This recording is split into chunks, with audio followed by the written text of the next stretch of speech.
Love that beat. Welcome back to the best division in football with Awthentik and the Beard, presented by All or Nothing Studios. What's up, team?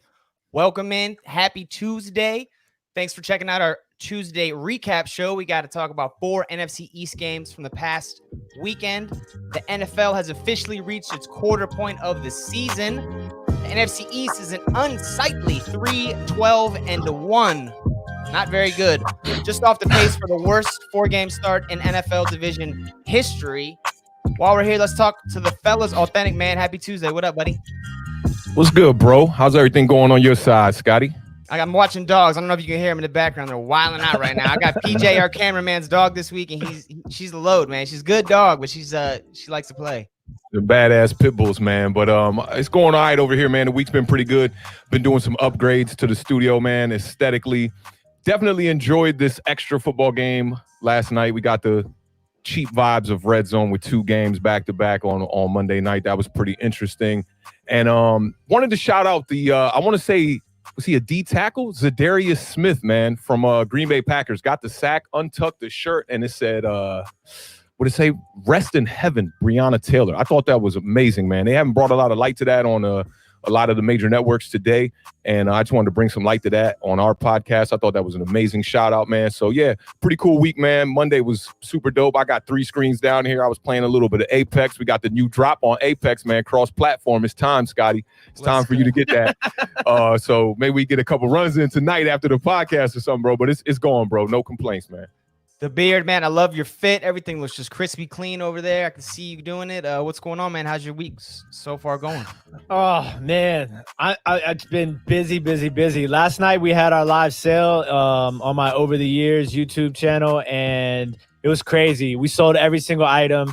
So I was basically packing from like 7 a.m. to like 2 or 3 this afternoon today. So that was pretty wild to me. It's dope, but it's a lot of work. And then during the chat last night for my live sale, like people were giving me updates on the scores, and I had the game like on mute in the background.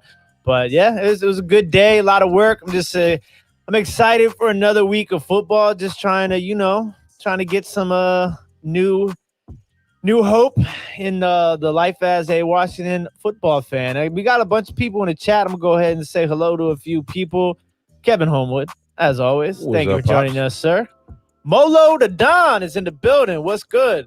Shauna Harris said she is going to be. It's really Malo. Malo? That's my boy Molotov, man. Shout out to my dude. Big Molotov skins. Matt? Yeah. Oh, what's that's good, who that brother? is, yo. And then Shauna Harris said she's going to be keeping track of the picks this week.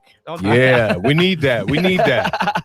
And my man Catchlaw is in the building. Dallas Cowboys fan is here. Oh, what's Sir up, man? Sir Knock been calling for Bill O'Brien's head ever since we started this show. He got it. And you got your wish, Spot buddy. MH is here. I don't know. They keep saying that I look like John Cena. I don't know why. Because they can't see you, bro. And I want to give a big shout out to Anthony, the Bluegrass Pigger. My man's been here every episode, showing us a bunch of love. So I appreciate the love as always. Yeah, we totally appreciate the day one people and all the new folks too. Hop in that chat, talk to each other, ask us questions, get involved. We'll try to get you guys involved as well. First recap we're going to talk about. Only team in the NFC East to claim victory this weekend was the Philadelphia Eagles, now sitting at 1-2-1, which is good enough for sole possession of first place in our horrendous division. They beat San Francisco 49ers, was 25-20. Of course, the Eagles get their first win 1 week after I completely disavowed this franchise and picked San Francisco. That was just bound to happen. The Nick Mullins magic carpet ride for San Fran officially ended in unceremonious fashion. He got benched in the second half. He had a horrible interception. I think he had 2 total. CJ Beathard came in the game for San Fran, almost led a game-winning drive, but Carson Wentz prevailed. He had a pretty good game. 193 passing yards. He had a touchdown and a running touchdown, 2 total. Interception and 37 rushing yards on the ground. Something about Carson Wentz, he seems to do more with less the last couple years. The more banged up and the more their backs are against the wall, he seems to really shine. Eagles were down their top 3 receivers and their backup tight end, Dallas Goedert. Travis, it's Fulgham or Fulgham? I don't even know. Fulgham. The G is pronounced. Okay, so Travis Fulgham, he had himself a 42-yard touchdown catch from Wentz that pretty much put the game out of reach. That was the last lead the Eagles needed to take. The Beard Man. We laughed at Doug Peterson last week when he punted in overtime to secure that tie. Looking kind of smart now. He's in first place after getting one win. So what are you thinking about the Eagles after seeing this game? What am I supposed to think? I don't know what to think because we always thought that their coaching was one of the things that would be able to get them through injuries, and we've mentioned it before about how the Eagles perform when their back is against the wall. But at the same time, it's just there's so many holes on this team. And what's really funny is we talked about it briefly, I believe, last episode. We talked about how, I had originally thought that the Eagles should have drafted Justin Jefferson ahead of Jalen Reagor. He's balling. Justin Jefferson is, absolutely, yes. But Jalen Reagor he's going to be a great wide receiver in this league. But the thing that's funny is that he tweeted out or sent an Instagram, one of those things that these kids do these days, and he was like, he was basically responding to the people like talking about how they should have drafted Justin Jefferson and not him, and he was like, you better make sure you're on the right side of this when I get back and I'm healthy. So I mean, there's a chance that exactly, I do too. I mean, like I said, it's not that he's a bad wide receiver because I'm high on Jalen Reagor. I just thought that Justin Jefferson had a little bit more potential. That being said, my point here is that in this division, if you are able to tread water until you can do one of the certain things, because every team kind of has like its flaw, right? The Washington football team, they have a lot of little flaws. The Dallas Cowboys have a big flaw in their defense. The Eagles offensively, there's no wide receivers. And the Giants are also a little similar to the Washington football team, where there's a lot of little things going on. It's not like necessarily one big thing like how it is with the Cowboys. Polar opposite to the Dallas Cowboys, for real. It's like every other team is struggling at wide receiver. Yeah, and they have like 5 that are, Dak Prescott is throwing 500 yards a game, but like, their so defense the Eagles, is high school-esque though, so there's issues, like you said. It's crazy. So it's like if the Eagles can stay afloat and can tread water until they get fully healthy, I think they have a chance. I mean, Carson Wentz is, to me, he's kind of a gamer, right? I mean, maybe I'm over exaggerating, but I think he's a gamer. I think he always is doing whatever he can with whatever he has to win the game. And I think you see that when he scored a rushing touchdown, I think, in the last couple of weeks. Yeah. But his turnovers this year have been, he's always kind of had a little bit of a turnover, not a problem, but if you look at his statistics, I believe he's like, up there with fumbles and interception combined, not necessarily just throwing picks all the time, but like his turnovers have been pretty costly this year. And that offensive line just keeps getting banged up. I think Peters went down too, right? He's on the IR for the year. Lane Thomas, the right tackle, came off the field, and I don't know his health status coming up. So it's like they're really, really hurting over there. But if this is the National Football League, and we say it time and time again, next man up. Like everybody's dealing with injuries right now, and it's just you have to prepare your team, as a coach, and you have to prepare your team as a general manager for these situations. I think that's a mistake that a lot of fans make too. Is like they look at a roster and they really just looking at the first string and the starters, and they kind of come to a conclusion without looking at the depth on a team, which is why I think the Redskins or the Washington football team, I'm gonna do that all year, but is still hanging around in this division, is because defensively y'all have decent depth, especially up front. But like when you look at the Giants, man, like our linebacking core, we look pretty good. When you look at the starters with Blake Martinez coming in this year, that really upped our linebacking core. But as far as depth goes, we have no depth in no position. Some of these wide receivers that were out on the field this week, you're like, who are these guys? We had a cornerback out there this week. I never heard of this guy. So I think that depth is super important, especially with COVID this year, man. It's like, these are the most injuries I've seen probably like in my history of watching football. I never remember it being this bad. It really ruins the quality when the best players are getting hurt. And we're 4 weeks in, and if you look at the people that are gone for the year already, you add Nick Chubb to that list after the Cowboys game. It's unreal the amount of all pros and pro bowlers that are already done for the year through 4 weeks. Yeah, it's ridiculous. And the one good thing we'll get out of it is, we're going to get a lot of new names and a lot of new people popping up. But I talked about it on the parlay on Sunday.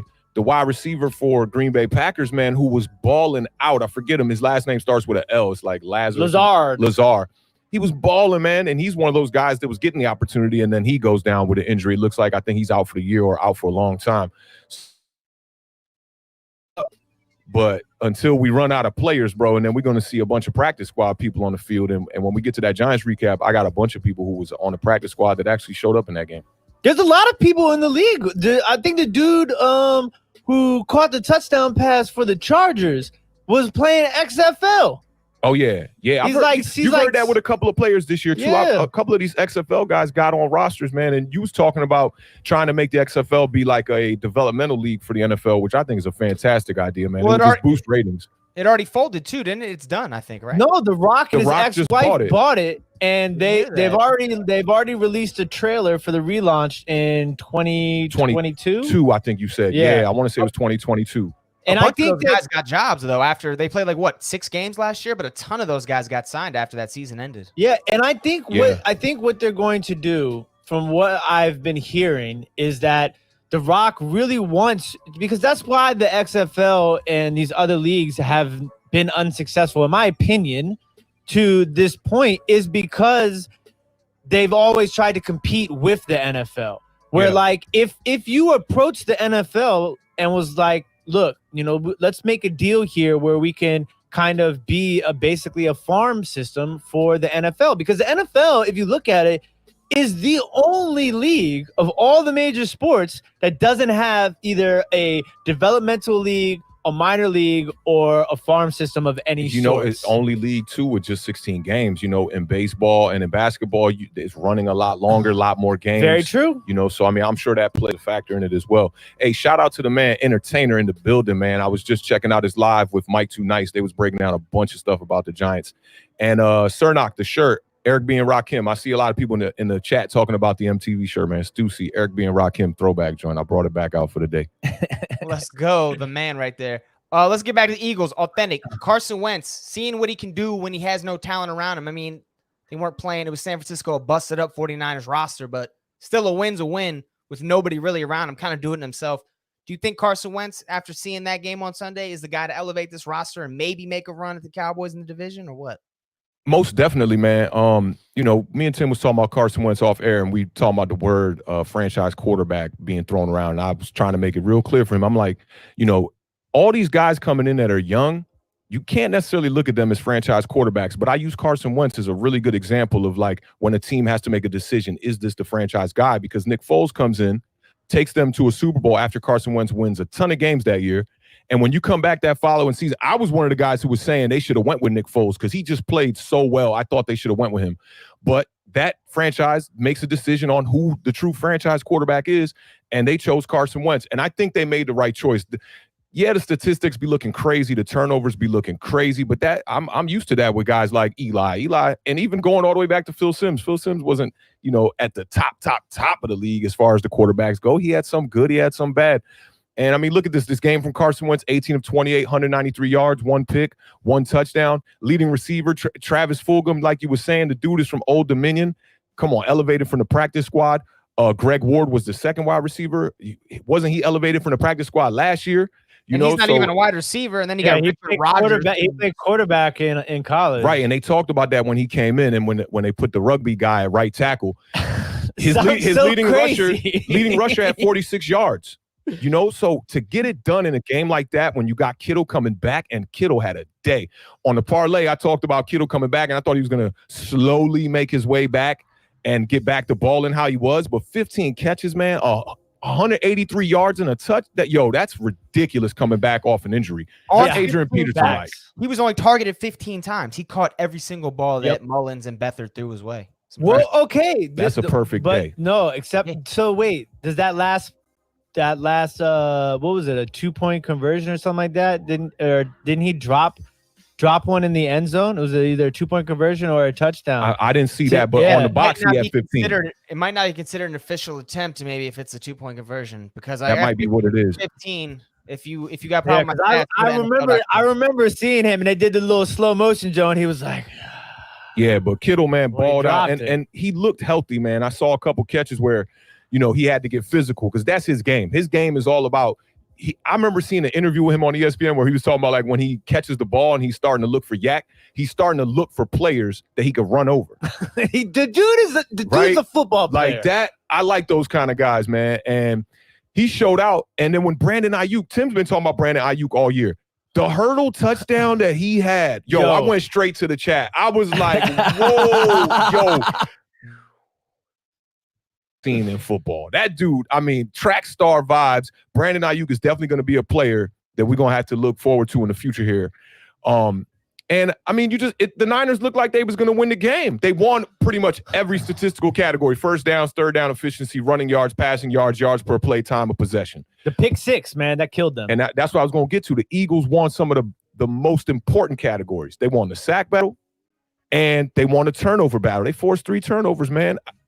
Until somebody proves me different on a consistent basis without it being an exception to the rule, and when it becomes the rule, defense going to win championships, bro, all day long. You've been pounding that book, man. I like it. I think the dude who made the pick 6 got called up off the practice squad too. I'm pretty sure. You got to love it, man. That was his first snap, I think, of the season, actually. Singleton? Andre? We're going to see a lot of that this year, man. You know, these new guys just coming out of nowhere. The wide receiver for the Cowboys, Cedric Wilson comes out, gets 2 catches, first 2 catches, 2 touchdowns. I mean, you're going to see that a lot this year because so many people getting banged up, man. It's been ridiculous with this short off season with no mini camp. You seeing it wear on these players, man. You seeing it. Defensive side of the ball and offensive side of the ball, man. So real quick, a good win, average win, or just not that doesn't even matter. How do you guys think about the Eagles? Was it a good win? For them, it's a solid win. And now you're looking at the, settling for the tie the week before is a positive because that puts them in first place. If they lose that game last week, they're going to be what? They'll still be second place because the Redskins would have had the division win against them. So it's starting to look like it was a good choice to make that punt at the end of that game and take that tie. So I'd call it an average win, but it's a good win for the Eagles at this point of the season in a dismal NFC East, man. They needed it. The Beard, good win? Yeah, I mean, it's a good win. Any win is a good win in my book, okay? Like, I mean, this is like Awthentik said, there's only 16 games in a season. And at this rate, the way the NFC East is going, a win is definitely a good thing, Yeah. but and it's a bad loss for the San Francisco 49ers. It's just crazy because a lot of people were kind of like, okay, Nick Mullins looks like he all right. And then Beathard, whatever, however you Beathard. Yeah. He's also been a backup there for a while. He was like 19 of 19. He led the 1 scoring drive, and then they got the ball back, which was another crazy thing. The fact that they got the ball back again was wild. They ended up, so that's what it was. They dropped that touchdown, that touchdown pass to Kittle, and then they kicked the field goal, and then they gave the ball back to the Eagles, stopped them, got the ball back, no timeouts. Kyle Shanahan, man, I hated him when he was here in Washington, but he's a really good head coach. I don't know what it is, but he's a really good head coach. Yeah, a lot of good head coaches came through the Redskins during that time. We're not going to talk about that. We're facing one this week. Personnel matters, man. Personnel matters. We're going to talk about one later in the show when we talk about the Rams anyway. Let's get on to the Beard. I know we got some people that are watching up in Baltimore County, Baltimore City area. You're going to love this one. Washington football team took on the Baltimore Ravens, Lamar Jackson. They fell. It was 31-17. Lamar Jackson, he shouldered the load for the Ravens offense, which even though they put up 31 points, wasn't explosive. He had 193 passing yards, 53 rushing yards, 50-yard touchdown run, which is surprisingly his career long. Kind of impressive. Impressive, not really. He went right up the middle of the Redskins defense. Nobody wanted to tackle him. He had 3 total touchdowns, though. The Beard, your boy Dwayne Haskins, he threw for a career-high 314 yards, no touchdowns, no interceptions. Offensive coordinator Scott Turner for Washington really simplified the game plan. A lot of underneath routes, a lot of screens, a lot of slants, and it worked out well. Dwayne Haskins completed over 70% of his passes, but like I said, no touchdowns. So he was throwing the ball where it needed to go. Didn't lead the team on a lot of scoring drives, which is what you want to see. Antonio Gibson, the rookie running back, had another big day. He scored another touchdown, 3rd week in a row. He had 128 total yards. And Terry McLaurin just adds another body to his kill list. Marlon Humphrey, all-pro cornerback, $93 million extension. Terry McLaurin doesn't care about resumes or contracts. He got himself another one. 10 catches, 118 yards. Line him up. He's knocking him down this season. The Beard, Give me some positives. Give me some negatives. How'd you feel about the Washington-Baltimore game? It's with the thing is with the Washington football team so far this year, I feel like they are really bad and they make these huge mistakes in one game, right? And then the next game, they don't necessarily make those same mistakes, but now there's something else that they're messing up that creates them to lose the game. And then they might not do that in the next week, but now they're doing something different. This week, the special teams were horrible. There's a couple of situations in this game where the momentum could have swung to the Washington football team side easily, okay?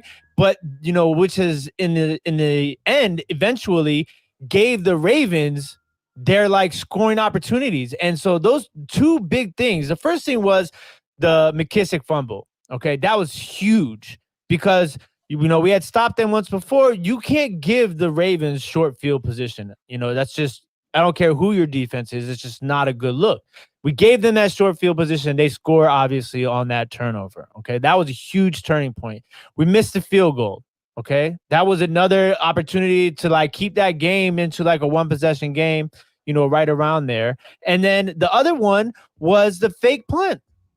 You basically stopped them. And they get the first down on a fake punt. Everybody, it was in one of those situations where it's everybody on the couch who's couch coaching, everybody who's in the booth, everybody on the sideline should know that this is the perfect opportunity for the Ravens to do a fake punt. And they love to do those fake punts. No respect, though. No respect. 7 of 7 on fake punts in his career. He's the most efficient player right now in the NFL with 100% completion percentage in his career. Absolutely insane. And so at that, and then they score on that drive too. Change gonna come, Scotty. So you it comes for the football team. He spells it differently. But this, it's cock. He spells it cock, but it's Cook. I love Sam Cook. That's one of my favorites. But that's the thing. Those two, think about this. You lost by 14 points, right? The Ravens on those two big plays are game changers because McKissick fumbles the ball, short field position, they score. Fake punt, you've already stopped them. You're getting the ball back, and then you let them convert on a fake punt. They go down the field and score on that drive too. Those are two huge things. Now, I know that I talked. What were we going to say? I'm just going to ask you a question. The way that Washington was looking on offense, are you confident that we would have scored in those possessions that we gave them the ball, though? I mean, I don't think Washington's offense was giving me the confidence that we were going to put in the end zone. That's hypothetical. You don't know. But all I can talk about is what I do know. All day. I can talk about what I do know, and I do know that they made those mistakes. Know all about right? that. Yeah, we 3 weeks straight with that. Look, this is the thing, though. You understand the running game, the way they mixed in Antonio Gibson was a huge help for Dwayne Haskins, right? Now, sure. Dwayne Haskins, they you said they simplified the game plan, right? It has to be this way until the offensive line can prove that they can hold a block for long. Because Awthentik gave you the stats last week on how Haskins performs when he has the time. Oh, yeah. And then the other thing is that, I've been getting into these Facebook groups, the Redskins Facebook or Washington right after the game. He was in a zone after the game. And it drives me up the wall, some of the things that these people say, right? And then you really kind of have to look at the situations, okay? There's this one situation, right, where Inman and Logan Thomas, right? Either one of them, I don't know who it was, but one of them either ran their route too deep or too shallow. And because you had two receivers right there so now you have all these defenders, somebody made a mistake there, right? So, but to the person on the couch, they're like, oh, Dwayne Haskins, there he goes, overthrowing again, but in reality, that's on the receivers. They're not running the crisp routes. They're not running the right routes. They're not getting the proper distance that they're supposed to be on the routes. Those are huge things. People think so much that this is okay, obviously you got to have a quarterback, right? But not always is it on the quarterback. The same way that every sack is not on the offensive line. Every, mistake that a quarterback makes isn't necessarily on the quarterback. And so I think Dwayne Haskins played a good game. Yeah. You know, like he didn't. I mean, you play. got to use your football mind here, because you in chats arguing with people who don't know football, and then what they're going to say when somebody loses. You know, it's just like in baseball, the pitcher is the one who's going to get blamed for the loss, obviously, and that's what happens in football with quarterbacks, man. So it's like arguing with these people about that, bro. That you wasting your time. I'm telling you, we know that this game was not lost on the shoulders of Dwayne Haskins.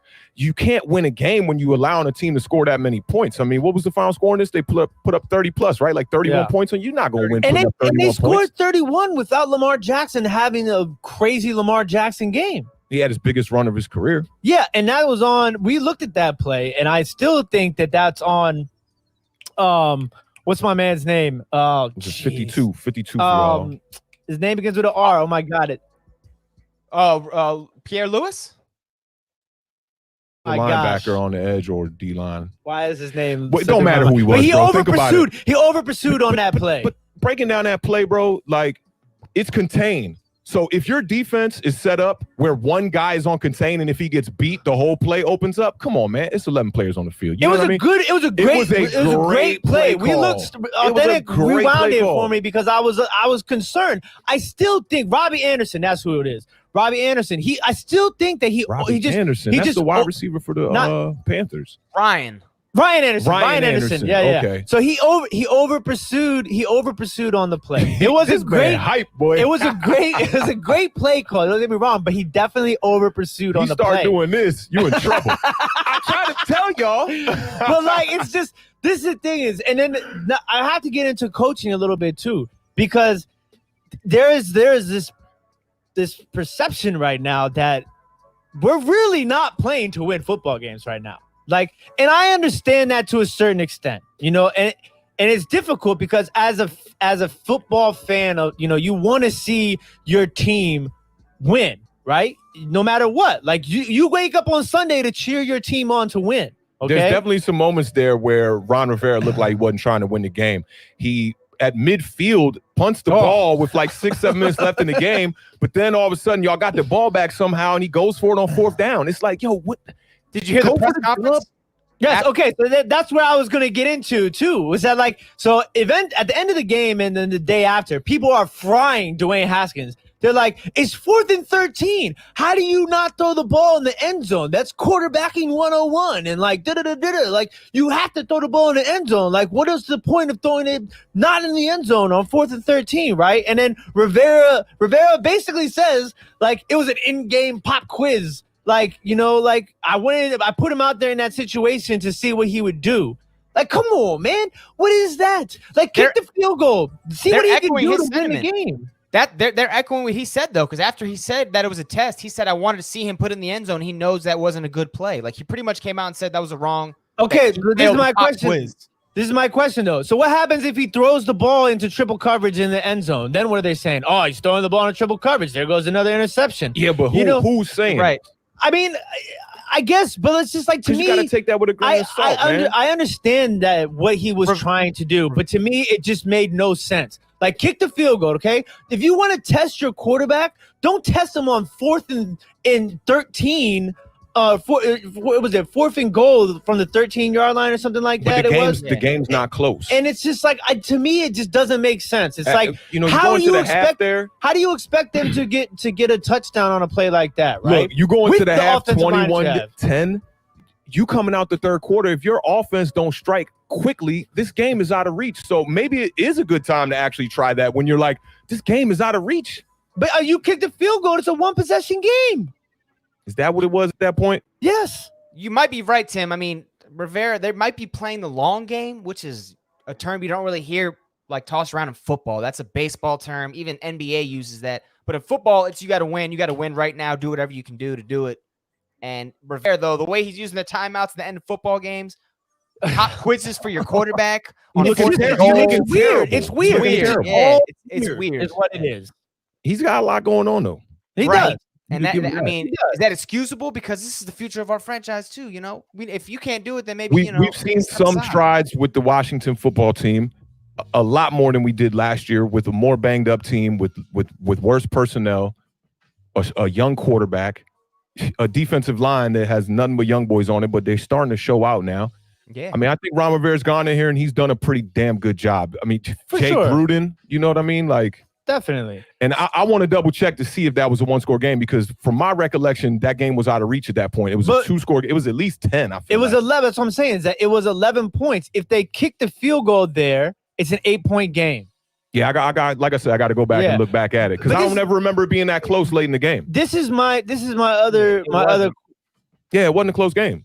But and if late is a time to take a little test, you know, and like see what the kid will do on 4th and 13. How long was the field goal too? Okay, There's so but much listen, to factor in. You know, no, it was 4th and goal from like the 13 or like it was from the 13-yard line, I believe. 4th and goal from the 13-yard line. So this is my thing. Is like, okay, I understand that, right? But what play are you running to successfully on 4th and goal from the 13-yard line? Like the defense is just going to sit all back there, right? You're saying he put him in a position to fail. There's no way he gets out of that. And listen, if you on a situation like that where it's 4th and goal from the 13-yard line, you have to be able to either run around, you know, you got to be one of those quarterbacks, or you have to have a Green Bay Aaron Rodgers offensive line pocket where you can give your receivers enough time to make it to get open. Otherwise, there's no way that he successfully scored a touchdown in that situation, in my opinion. Your opinion's valid here, and I think you're 100% right about that. I mean, it's tough because when you have a quarterback that you're trying to develop and mature, you know, in his young career. Dwayne Haskins, 11 career starts. He's really got nothing yet under his belt to show for it. Okay, so before I mean to interrupt, but I get they're saying it was 28-10 when that happened. Because like, look, I watched that game play for play. There was never a time where I was like, oh, why are they going for it on 4th and whatever?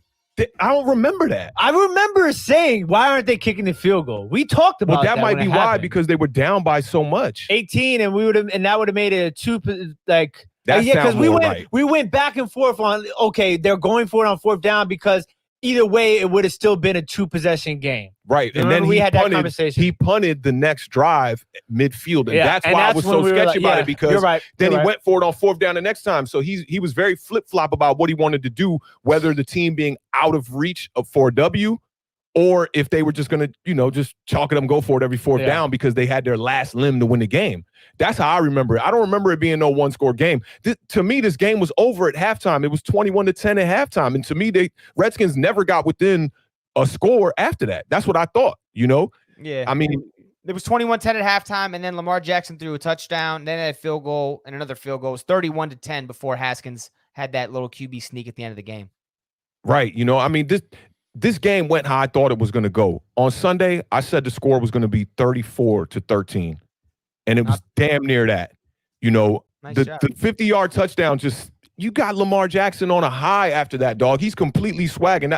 It surprised me that's the longest touchdown run in his career. Me too. But also, he broke another milestone against the Redskins. He was the first NFL quarterback to reach 5,000 career passing yards and 2,000 rushing yards. Fastest to ever get there, and he did that in that game too.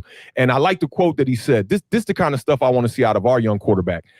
They were like, records will mean something to you, ? And he was like, probably in the long run. I'm focused on trying to win championships. Those accolades, I'll cherish those later. That's what you want to hear out of him. And people were talking about how he wasn't media trained coming in. You know, he kind of got that Janoris Jenkins, a little bit of, you know, hood vibes and whatnot. I kind of like it, you know. And he's a smart guy. You can tell he knows how to break down defenses. He's running this RPO to the T. And I said this on the parlay too about Gus Edwards getting the bulk of the carries over there, and he got the most carries again. Granted, he didn't have a big game, 9 carries for 38 yards. I like what I saw there. They gave the goal line touchdown to Mark Ingram, that's my dog. I just like Mark Ingram's style. I just like how he got Lamar Jackson at the end of games. Big trust, right? Big trust, baby. Big trust. And we can't forget to mention the linebacker that Tim kept saying his name all game, Patrick Queen, who had 9 tackles, man, and his hit on Peyton Barber at the goal line was ridiculous. When he met him up on the jump, he just gave him up.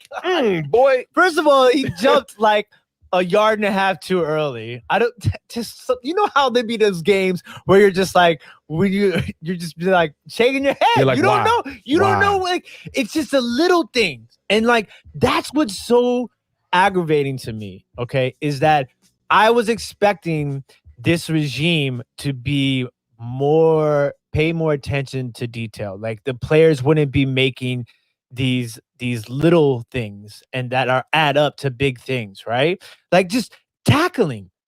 Like we got Jack Del Rio and Ron Rivera. They both played linebacker in the NFL. Yeah, they combined for 0 tackles for the Redskins. Yeah. So. There's no we can like a tackle. I just want to tackle. The personnel struggling over there, man. Tackle. But the front seven when it's healthy. Chase Young needs to come back because let me tell you, that's another thing I really want to touch base on really fast. Watching Chase Young on the sideline and how he was on the field when he played so far this year, that kid is something special. Oh yeah, and he's got. You know how I kept was talking about these last few shows about how the football team is missing this sort of like that rawness to them, that edge. They're not playing with that edge like that. Like I see that with Chase Young. Like he could easily be, in the back in the cut with the bling, like, watching the game, but he at the front of the sideline. Like he like in everybody's face. You know what I'm saying? Like you could tell he wants to play football. And like I'm hoping that we see him come back and kind of light a little bit to some of these other players on the defense because we need the defense. I mean, Ron Rivera and them might not be trying to win games this year, but I'm trying to win. I feel you, but I know a lot of Washington football team fans are saying we need the offense. Yeah, what's up? That offense ain't got no personnel. The offense is gonna come along. The defense looks all right to me, to be honest with you. What we need is some linebackers, man. We have no coverage linebackers. The only guy to catch a touchdown. Yeah. Middle of the field. Hey, last week I was saying, could y'all see any quarterback winning with that personnel? And both of y'all said no. And I still stand by that. I mean, not win like a Super Bowl, but I think, if you gave us Aaron Rodgers, I guarantee you Aaron Rodgers would give us 9 wins. I guarantee it. With that defense, with that offensive line, Aaron Rodgers, he's blown. Aaron Rodgers a little bit too. The Washington offensive line, like Haskins, Daniel Jones is running for his life. Haskins ain't quite running for his life yet. The offensive line is like, I was just watching Mike Too Nice and Entertainer live on that channel with Mike Too Nice, and they brought that up. Who's got the best offensive line in the NFC East? And I thought that, it really made me think. I was like, okay, I know it ain't the Giants, and I wanted to put the Redskins down near the bottom, but they might be a little bit more up near the top. They're the second young guys. Worst. Yeah, I mean, when you just look, like I played quarterback, bro. Not at a high level, obviously, but I played quarterback on JV in high school and transferred to a wide receiver. And when I played quarterback, bro, how I played, if there was pressure coming in, was totally different than how I played when I knew I'm blocked up front. Of course. I'm dropping bricks, bro. You know what I'm saying? So, and Dwayne Haskins has never had to deal with pressure. I mean, in high school, was he a bullet? I'm sure he never saw anybody get by his 300-pound, 16-year-old lineman. And then when he got to Ohio State, same thing. It's out of shotgun, taking plays from the coach. It's a really calm, relaxed environment. Now my man's under fire. He's never had to do. That's going to be acclamation. Did you see the one play with the one block that Morgan Moses missed? I mean, it wasn't even close. It was just off the edge, just whoosh. I'm sure he didn't look like Fleming letting 2 guys run right by him like he was a goalpost and they were going between. No. Haskins looks like he kind of has time. And I mean, what they throw it 45 times, man. He completed 32. That's a game. All you need is some touchdowns right there. 71%, Scotty. That's a game. You watch it though. I mean, I'd say 30 of those completions were slants, screens, or underneath. Had to because they don't have the time to throw the long ball. And then if Gibson can get that running game going, which how I think he can, he's a very capable back. It's going to open up more for Haskins. But at the end of the day, I just think Haskins. I understand why fans want to see more out of him. Just like the rest of these quarterbacks in this division, except Dak Prescott, because look at Dak Prescott. I mean, dude, he be running for his life. He had Myles Garrett climbing down him, stripping the ball, doing all kind of stuff, but he got the weapons on the outside, so when he does escape, he's got people to throw the ball to. Daniel Jones, when he escapes, the one that he escaped this week was even was crazy. We were all doing in the chat. It was even better than the one he escaped last week, where I was calling him Eli. This one, there was 3 people. That was crazy. That was crazy. My girl even said, how did he get out of that? My girl don't watch football like that. She was like, how did he get out of that? Now, with Haskins, y'all saying he don't got time, But I know when the quarterback's seeing them ghosts, them Sam Darnold, where he ain't quite there yet. Your offensive line's giving him enough time, I think, to at least excel underneath the game plans that are being presented. Yeah, I'll give you that. But they needed more. They need more. If they want the offense to be where they want the offense to be, there's got to be more. There's no plays down the field. You can't win games dinking and dunking the whole time. He missed some too down the field, bro. I mean, don't get me wrong. McLaurin had somebody beat down the right sideline. I remember that play by at least 2 yards, and Haskins missed the mile. Yeah. So when they on the field, he wasn't accurate again.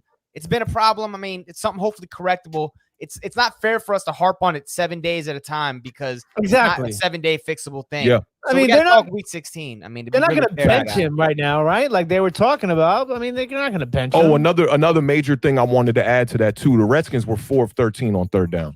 Come on, you can't win like that. Yeah, and we've given up the most touchdowns, and because I was talking about they were killing us in the middle of the field on defense. Like just to go back to that linebacker point, the middle of the field is just. We've given up the most touchdowns and most receiving yards, I believe, to tight ends in the NFL so far this year. Can we get our money back from Landon Collins, bro? But anyway, we're going to take a quick commercial break. We're going to come back with some around the league stuff. Cernock, stick around. We're going to talk about your Texans. Hey.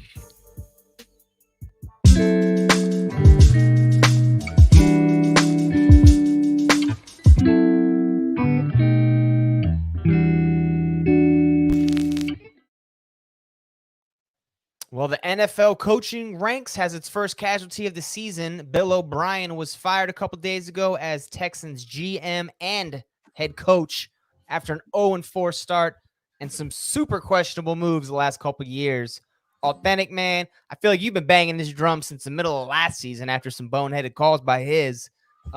With Deshaun Watson there, I mean, they got some old pieces on defense. They got obviously one of the best young quarterbacks in football on offense. Do you think this is a good move right now? And was it fair to Bill O'Brien firing him 4 games on the season with no preseason? Oh, it's definitely not fair. But this job is, it's not fair. This is not for the timid. It's not fair. Definitely. Right. I know his family is weeping today. But I mean, the dude's been struggling. I don't know why they gave him the GM position at the end of last year. I mean, I don't know if y'all forgot. They were going against the Chiefs in the playoffs in the divisional round. They had a major lead in that game, and then Patrick Mahomes happened. That's the last time he had a lead in his career. And then you get these 4 losses in a row. It's looking like when they was going back on the plane or whatever, when they was going back, he probably had a talk with the owner, and they probably got into a little, what do my Caucasian friends call it? A tiff? Is that what it's called? A tiff is very serious. That's very serious. And so they probably had a tiff on the way back from the game. And he was like, you know what, man, you out of here, cuz. Got rid of him. That's simple. Please, bro. And I think it's long overdue for him. They should have never gave that dude the GM job. And then when they did give him the GM job, you off and off all your draft picks, all your good players, and you literally let go of probably the best wide receiver in the NFL in DeAndre Hopkins. And now you got to watch him go over there and ball with young Kyler Murray. It's like, as an owner, as soon as you lose these games, because you want to give him the chance to let the experiment kind of work. You know, it was not working. Because look, this probably what happened. He probably convinced the owner, like, I'm gonna do this, bro, and this is gonna get us over the top. I promise. Give me 4 games. Give me 4 games. Give me my 4 or 5 games. And then he looked at that schedule. Was like, maybe not 4. I might need like 6 or 7. He probably thought he could win with that roster. You gotta think. That schedule. Look, hear me out. You gotta think. O'Brien is not just making these moves like F it. He probably thinking this is how he's going to keep his job and win games, right? But he has to make the convincing point to the owner, and he probably does that. Give me this year, I'm going to get this done. Nobody in their right mind thought the Texans was going to be 0-4. I don't care what the schedule was like. They should have at least 1 win with the talent that they have over there. And then as the owner, you're seeing that, and you're like, you know what? It's time, bro. It's time. You just ruined this. And not only am I looking at my best wide receiver on another team balling out, I ain't even got the draft picks to go in the next year and try to bring in other players. And convincing points, they land a lot harder when you win football games. So, you know, like you're saying, O'Brien was up there promising all this stuff in the offseason, and then you're going to start out 0-4. All right, bro, that's enough. You had your chance. And D-Hop is another one of those kind of guys that's like, you know, he going to bring some hood to it, right? You remember the practice when he was with D. Hall, and D. Hall was trying to, when he was a youngin' too, D. Hall was trying to come at his neck talking about, oh, yeah, you ain't going to get nothing on me, blah, blah, blah, blah, blah. You saw D-Hop. Put him out there and tore dude's ACL on a route turn. So he's not going to be messed with. And I bet you that's what kind of got him out of there. Is like he's a bit of a hothead, not a diva quite in the wide receiver realm, but he was probably a bit of a hothead, a vocally outspoken kind of player. And the owner probably thought maybe this is a good idea. He's been here for a long time and we haven't won nothing with him. And then that rumor that goes around the NFL about you can't win a Super Bowl with the diva wide receivers. Talk to T.O. T.O. got one, didn't he? T.O. got one, right? No. T.O. never got one? No, he was there after that? Facts. No Steve Young T.O.? Ooh, that's terrible. Owens, none of those guys. The Beard, man, I know you, Eric Bieniemy, I think is a guy of yours. They probably won't fill it. They can't fill it with him this year. He's offensive coordinator for the Kansas City Chiefs. But going into next season, if they actually split up the positions and hire a separate GM and a separate coach, who do you see filling in for Houston to kind of bring Deshaun Watson to that next level? Who wants to take that job? See, this is the thing is like well, that's what I was going to get to is that I'm one to believe that, obviously it's not necessarily who they hire as their coach first, it's who they hire as their GM first. Because you have to hire a GM, in my opinion, it's a smart thing to do, is to hire a GM before you hire a coach. Most people will do that. Obviously, we live in a town where they don't believe in doing such a thing, but they got to bring in a GM and they're going to bring in a coach. Obviously, the hot names are going to be the college guys. I mean, Eric Bieniemy's not leaving Kansas City. I don't think so. I think Deshaun Watson's the top 5 quarterback in the NFL. Yeah, so do I. I mean, nobody's going to argue with that. But look at the rest of the team and their draft picks. They have no first-round draft pick or second-round draft pick. I think next year they traded like D-Hop for Laramie Tunsil and Kenny Stills. But they still got talent. They still got talent over there. I mean, you don't look at them in that rebuild mode because they got their quarterback. They're close, though. They're close. On defense, J.J. Watt and Whitney Merciless, those guys are old, man. Those guys are not in prime anymore. I'd say if you call it close now, look at them just 2 seasons ago when they were 0-3. We could have probably said the same thing. And they turned it around and ended up being a playoff team. So, I mean, last year, to judge them just off that, these first 4 games, they look terrible right now. Just like Atlanta. Atlanta looks terrible, but if you look at their last 3 or 4 seasons, they started off terrible. Atlanta has one year where they started off 1-7 and ended up winning 6 straight. Yeah, you're right. I think we got to judge them at the end of the season if we're going to call them a rebuilding team.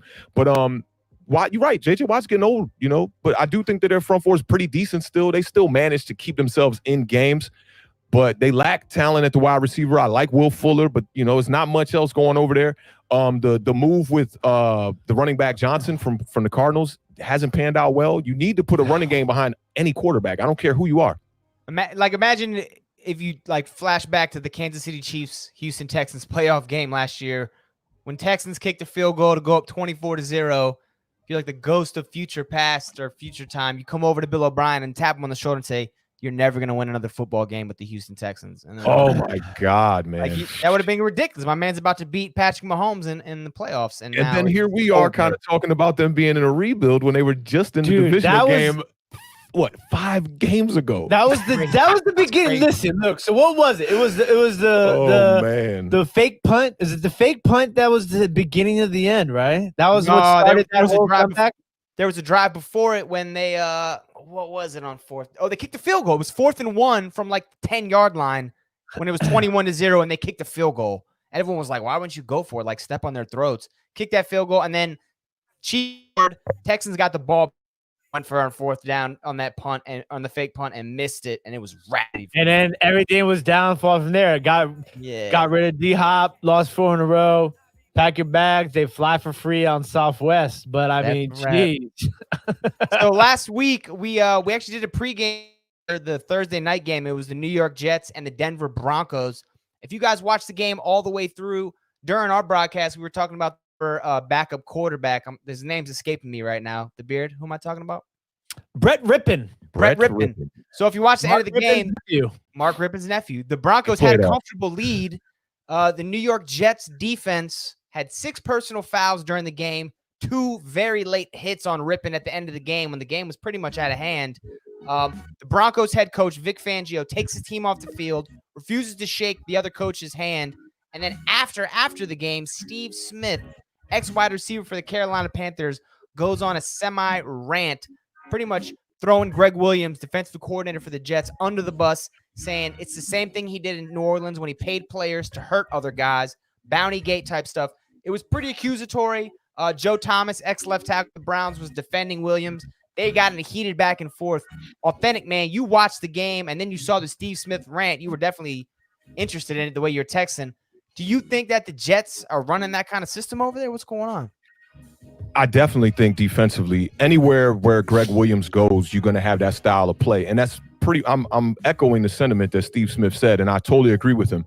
And he's a player who's played against those defenses. He talked about it from personal experience, that he even said, I had a homie who was playing cornerback on the other team, and before the game, when we were shaking hands and chopping it up, he was like, Steve, look, man, when you get by that sideline, don't let up, because I can't let up or I'm gonna lose my job. That's what Steve Smith said in the first rant. So he was like, make sure when you get to them sidelines, bro, lower that shoulder, because I'm gonna have to hit you or I'm gonna lose my job. Greg, I've been talked about this before any of this happened with this Greg Williams thing this year.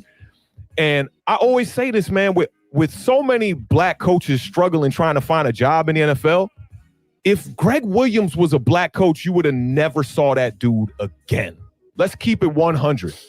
These dudes were targeting players, Brett Favre being one of them, literally trying to injure players. And I understand the NFL and professional football is, this is like a you going to war style type of sport. This isn't basketball where we shooting jumpers, like people knocking each other's heads off. 100. I get it. So at the same time, I kind of understand where Greg Williams is coming from, because he's trying to instill a certain kind of toughness in his players. But there's a threshold that you cannot cross. And it seems that from what Steve Smith is talking about, that he's crossing that threshold. And I saw the end of the Jets Broncos game. It literally looked like a high school game where the backup quarterback comes in and the coach is like, yeah, take his head off. And this is at the end of the game when it's out of reach. They're trying to kneel the clock out pretty much, but they don't have enough. There's too much time on the clock for them to kneel the clock out. So I think they were trying to like drop back and maybe waste time with running the ball and then throw it up in the sky to let the clock keep draining while the ball's in the air. He was getting pummeled before he could even let go of the ball. And they hit him 3 times in a row, or 2 times in that sequence, right in his face mask. Both were flags, 15-yard penalties. It looked terrible, and I think that his job should be looked at under a microscope, like right now. And being that we're talking about around the league right now, we're talking about these coaches who are kind of sketchy. Greg Williams could see himself in a head coaching job here in no time. That cannot happen. That's a bad look for the NFL. I mean, the beard, we know Greg Williams. He was defensive coordinator for your Washington football team just, 10 years ago. And then he went to New Orleans afterwards, had the whole Bountygate thing. Seeing the game like you saw it, do you see the accusations of Steve Smith being legit? Do you give him any credence or water or what? I mean, okay, so there are allegations, right? But when somebody has a history like he does with Bountygate, I mean, of course they have to be looked at and taken seriously. If you're Roger Goodell and you know that Adam Gase might get fired and this guy might be the head coach of an NFL team, are you going to investigate it deeper? And that from that aspect.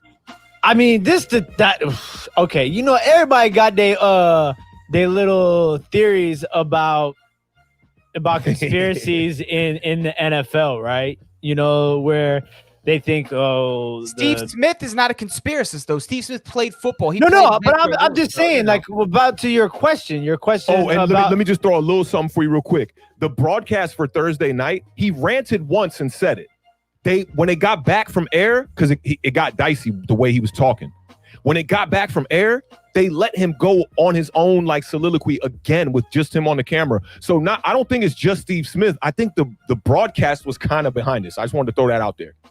But to your question that you asked, about Goodell, I'm just saying that a lot of people think that the commissioner's office is consistently in cahoots with, owners in the ownership.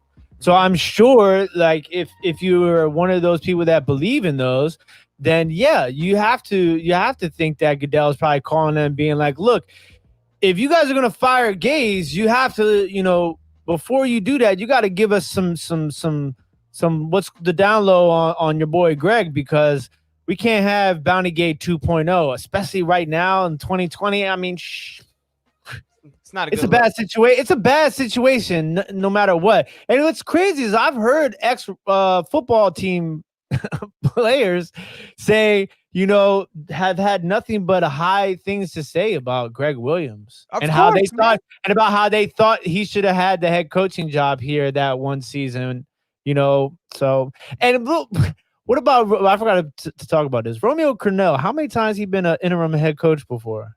Because he's a new head coach in 2 or Houston, 3, right? I think this will be That's this will be his crazy. third, I think. That's crazy. He coached the Chiefs, I think, didn't he?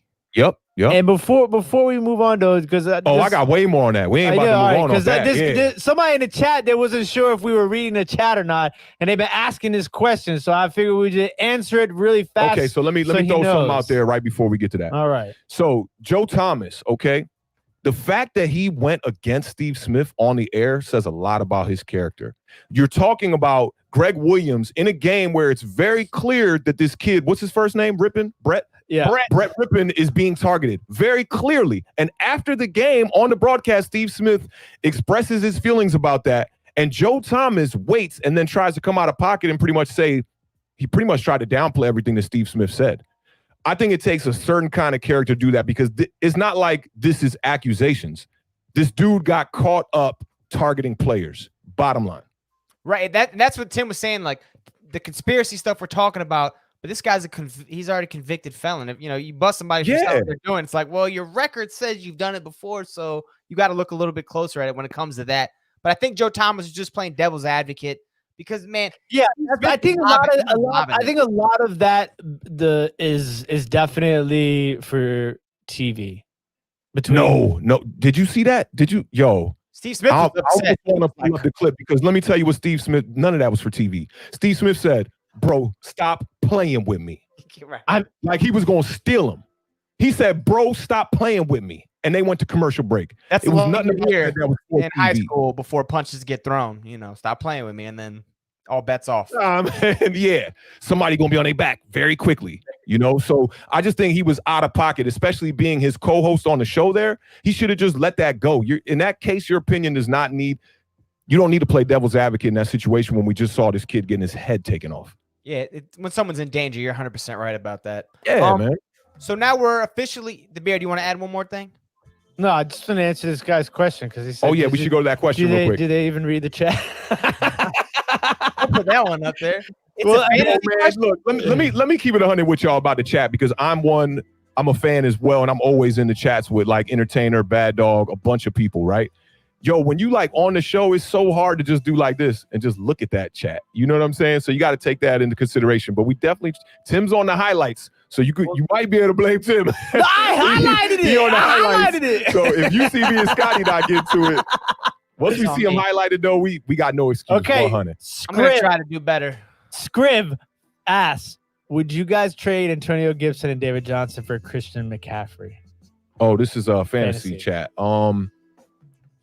Yes. Depends when CMC's supposed to come back. Because it was an ankle sprain or something, 6-7 weeks or something. I think it said 6 weeks, and it's been 3 so far. Yeah. And this is a 14-team league. And yes, you need the best players in the NFL. And he has Kamara already.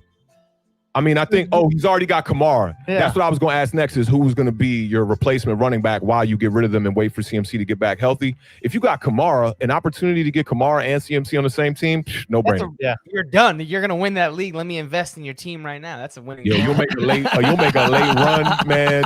It'll be crazy. You'll be blowing teams out. And if your fantasy league has any bonuses in them last like 5 or 6 weeks for high score, you definitely want to make that move.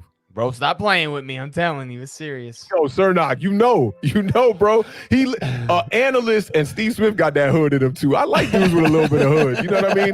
He said, bro, stop playing with me. Yo, I'm about to smack you talk right there. All right, so we're a quarter of the way through the NFL season. All 32 teams have played 4 games.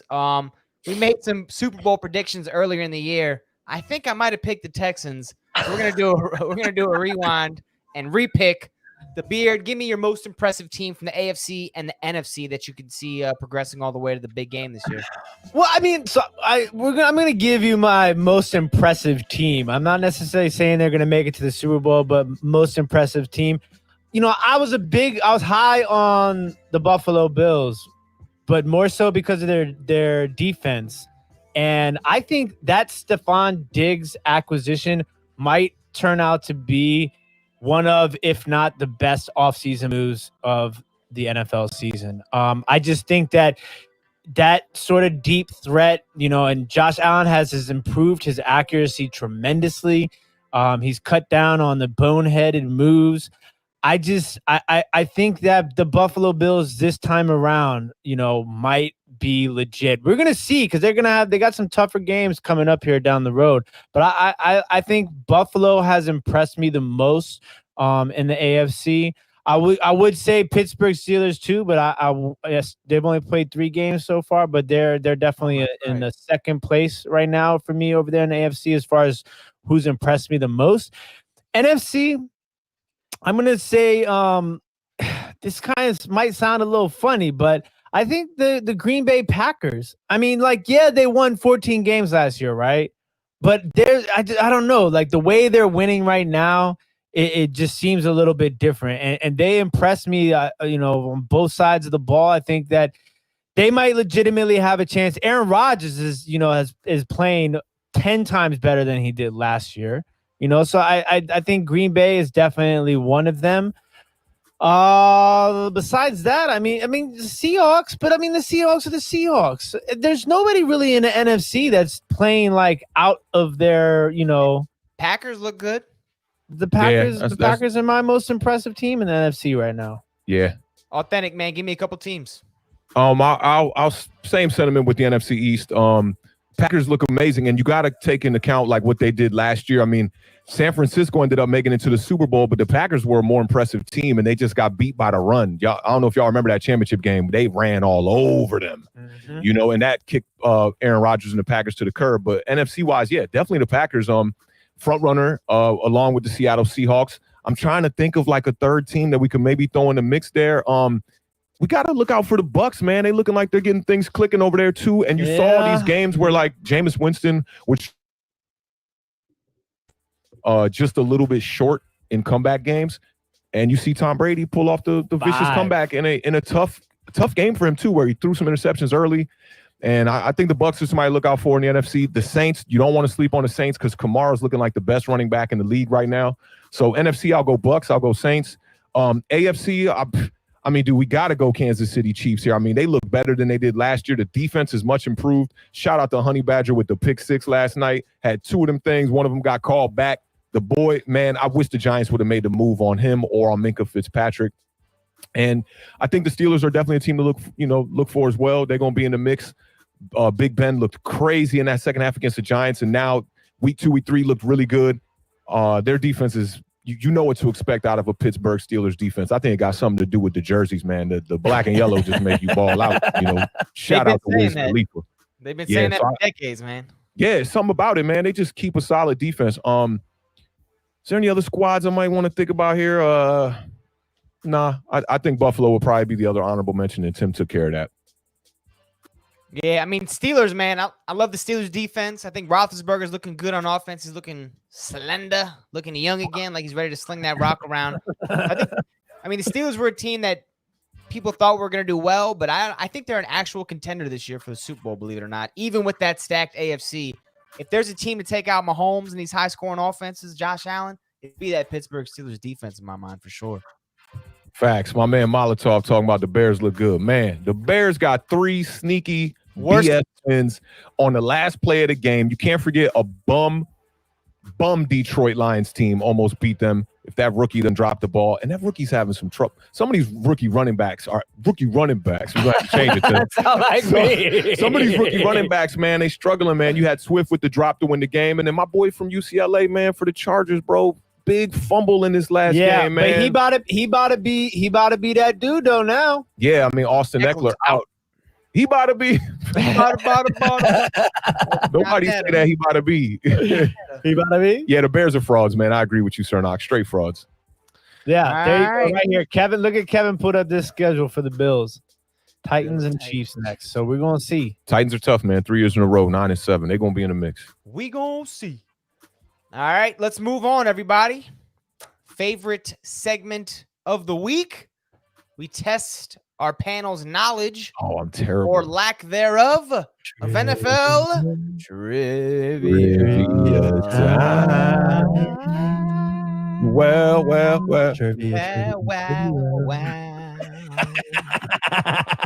That was actually not bad. Are we getting better? We're getting better. Need some strong David Ruff style ad libs. Oh yeah. Oh yeah. Cameo has got the best ad libs of all time. Just gonna throw that out there really quick. Give me a cameo ad lib. Strawberry, raspberry, all them good flavors taste like candy. You can Add those whenever you feel like it. The beard throw those in for us, buddy. We love those.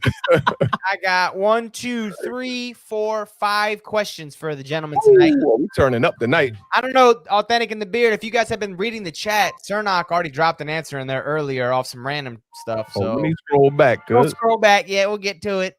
The beard, are you ready? Yeah. Authentic, are you ready? I'm ready. What did Rudy say, Tim? I was born ready. I was born ready. Did Rudy say that though? Somebody said that about. It wasn't Rudy because I know Rudy movie. No, it was Rudy. You ready to get in the game? We're gonna check it because he's a Notre Dame fan. If I get him on this, you're gonna see it on Instagram. You ready to get in the game? Is Rudy ready to get in the game? So I was like, he was born ready. Okay, someone else says it though, but somebody else might have said it. Somebody else might have said it. But that's the guy who was his friend, the one who always looked out for him. He said he was born ready. Yeah. We've all seen Rudy. Shout out Notre Dame football. It's a trash movie if you're not a Notre Dame fan. What? Who's answering first this week? Man, bring it on, man. Let's go. Authentic, you're gonna go first. Which Jets quarterback, when asked if he preferred grass or AstroTurf, replied, quote, "I don't know. I've never smoked AstroTurf." Unquote. That gotta be a hood brother. If I'm gonna go Geno Smith. Gotta be Geno Smith. That's who I was gonna go with, man. Hey, Geno Smith. Somebody said this to him one time too in that locker room. They was like, say something I don't like. Wow. Go. And he had to sit out. And he might be the first player to get beat up by a player on his own team and made the injury report the next week. Broke his jaw, right? Mm-hmm. Yeah, he broke his jaw. Right. I mean, I'm gonna have to say Geno Smith also. I mean, that was the apparent one. You guys are both incorrect. This was actually said to the media. It's Joe Namath. Oh yeah, that is a Joe drunk. Oh, hippie Joe, man. It was okay to say that stuff back then. It wasn't a big deal. I don't even know if they drug tested for weed back in the 70s or Probably not. They probably don't drug test for weed now. All right, this is a They're good like, one. Josh, we don't like you. You're sitting out this week. Get out of here. 0-0. Not a good. I can't believe that wasn't Geno. I could see Geno saying that. I ain't never smoked no AstroTurf. They wouldn't accept that, man. They would have definitely cut that from the broadcast, no doubt. Man. Question number 2. How many NFL teams have never had the number 1 overall draft pick? Oh, wait, wow. say one number. How many teams have never had the number 1 overall draft pick? That's a good question. I like that. So just give me a number. How many think it is? I just threw it up there twice. I hope you didn't look. 4. It's not your answer. It's Authentic's answer first. I'm gonna go with this is tough. Beard. Yeah. Beard, go ahead. You going 4? 4. Final answer 4. I'm gonna go. Let me see. Let me just think about the squads. Never had a number 1. I'm gonna say it's 1. Is this a trick question? Can I change my answer? It's not a trick question. You actually answer. You want to change it? You want to change it? No, I'm good. You got it correct. It is 4. The Broncos. I was gonna say it's a bonus question. Who was a 4? Can you name them? I can. Broncos, Jaguars, Ravens, Seahawks. Ooh, I would have gotten. See, and I didn't think about teams that were like expansion, or anything like that. Ravens, does that date back to the old franchise? No, I think it's just Baltimore Like that, Ravens. right? Had to throw that in there. Yeah, a little monkey wrench. I might have went number 1 overall. Never had a first-round draft pick, huh? First number 1 overall. Do you guys know how many number 1 overalls your franchises have had? I do. No, you don't. I do. He said, "No, you don't." Name it for me. 70s and 80s, I wouldn't. Yeah, we've only had the number 1 pick 2 times. You're Googling and you're still going to get this wrong, but I'm waiting for your answer. He said 2. Can you I name think the he was players? talking to you. Oh, me? Yeah. I'm talking to you, the beard. He's talking to you, You bro. not answered. I said two. I'm not Googling. My hand's right here. You're You wrong. got that voice. What? For real? It's one. I knew it was 1 or 2. George Rogers, 1981 running back. Authentic. Do you know how many the Giants have had? Number 1. I'll go 2. You're 100% correct. 1951, Kyle wrote. All it said was end. I don't know what an end is. Maybe a D end, maybe a tight end. It just said end. Maybe the end of that bench. I ain't never heard of him. And then 1965, Tucker Fredrickson. He was also a running back. One pre Super Bowl era. And then 65 was like in the first. Yeah. 65 in the first few years. Word. Okay, so the Giants been doing pretty good as far as not getting that number 1 pick, man. That's what's up. You still don't get a additional point for that. The beard, 1-0, going into question number 3. USC. Wait, I don't get no point for picking that right for the Giants? No. Oh, that was not even the question. I just threw that in there in case you guys asked me. Point, no time. You sound like me right now. I need Thought them, you guys man. would ask me. Your time is not showing me love. You got questions to make it up here. USC great Reggie Bush was selected number 2 overall in the 2006 NFL draft. Which defensive lineman went number 1? Authentic. Now we start with you. Man, I don't know. I'm gonna take a wild guess here and go. You said it was 06. This might be way off. Darnell Dockett? Nah, he wasn't the number 1 pick. Let me change that up. You said it was a defensive what? Lineman. Just a defensive lineman. I mean, he's a D tackle. Nah, you know what? He played a little D end too. I think it might be a D end. I got nobody for you on that, bro. Number 1 pick? He's a D tackle. I know exactly who it is. I don't know, man. Darnell Dockett, your answer. I might go to the chat on this one. I see a couple of names here. I ain't put in the final answer yet. Nah, I ain't even gonna do that because I ain't think Mario Williams. I like that guess though. Yeah, I got nobody. Darnell Dockett, sure. The beard. Were you gonna say Mario? You were? Mario Williams, yeah. Okay. Very good. That's a famous one too. All right. These last 2 are gonna be multiple choice. So Authentic, you can come back and tie this bad boy up. Are you ready? I need 2 in a row. Whew. 2 in a row. The beard, you're gonna answer first on this last one, okay? Or the second to last one. What is the name of the Dallas Cowboys mascot? Rowdy, Country, or Bumpkin? I didn't even know that they had a mascot. His name is probably like Rowdy Rich. I'm gonna go with Rowdy. Rowdy. Authentic, do you have an answer? I'm gonna go with the same answer, yeah. Because would you say Bumpkin? It can't be It's Bumpkin. not Bumpkin. I made that answer up. I'm glad that it didn't even qualify in your guys' mind. When you said it too, I said, no, it ain't Bumpkin. I ain't trying to get Tim no clues, but Oh man. You guys are both correct. The answer is Rowdy. He's a big cowboy looking guy. You've seen him, Tim. He's goofy looking. Looks like a cartoon character. He's weird. He looked like Yosemite Sam. Yeah. Okay, I see him. I see. I know you're talking about Yosemite Sam. Old Rowdy. What does he have a first name or is it just Rowdy? What do you mean, Rowdy? Like is Rowdy his nickname and then he has like a real first name? Nah, he's like a Brazilian soccer player. They just go by one name. He's like, LA. No bull. Rowdy. You remember that actor that was in 5 Heartbeats? It was just Leon. That was it. That was his real name, I guess, for acting. Leon. He was also in Cool Runnings. Oh man, Jamaica. I must finish the race. Pride. I see power. Tell me what you see. I see one more question. I don't know if that's racist or not. Last question. I shouldn't have done that. How many teams? You guys ready? How many teams played in the inaugural season of NFL in 1922? Bro. You get the multiple choice, right? 4. He didn't give us the multiple choices. You get to listen to the answers first. Oh no, let me change it. It's 8. It's 8. Neither of those are in the multiple choice. It's 6.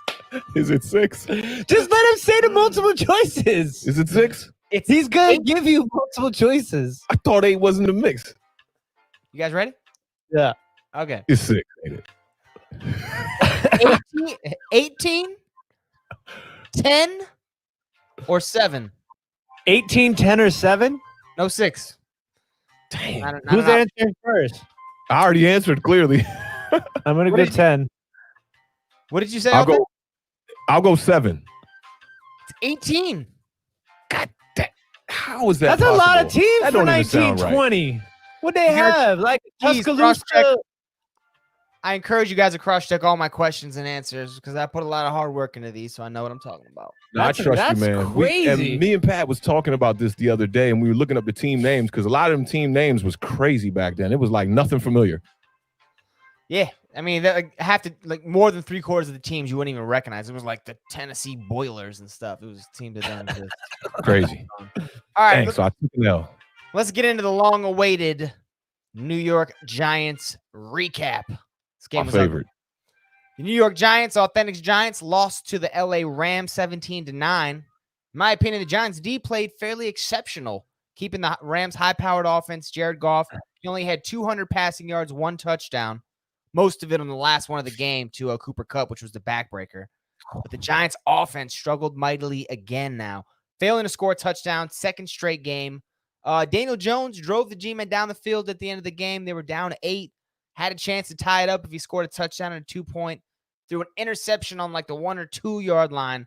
It was an amazing interception. Linebacker Darius Williams, same guy who had a pass interference the week before against Buffalo, made a diving interception, sealing the defeat for the Giants, sending Sean McVay's boys home happy.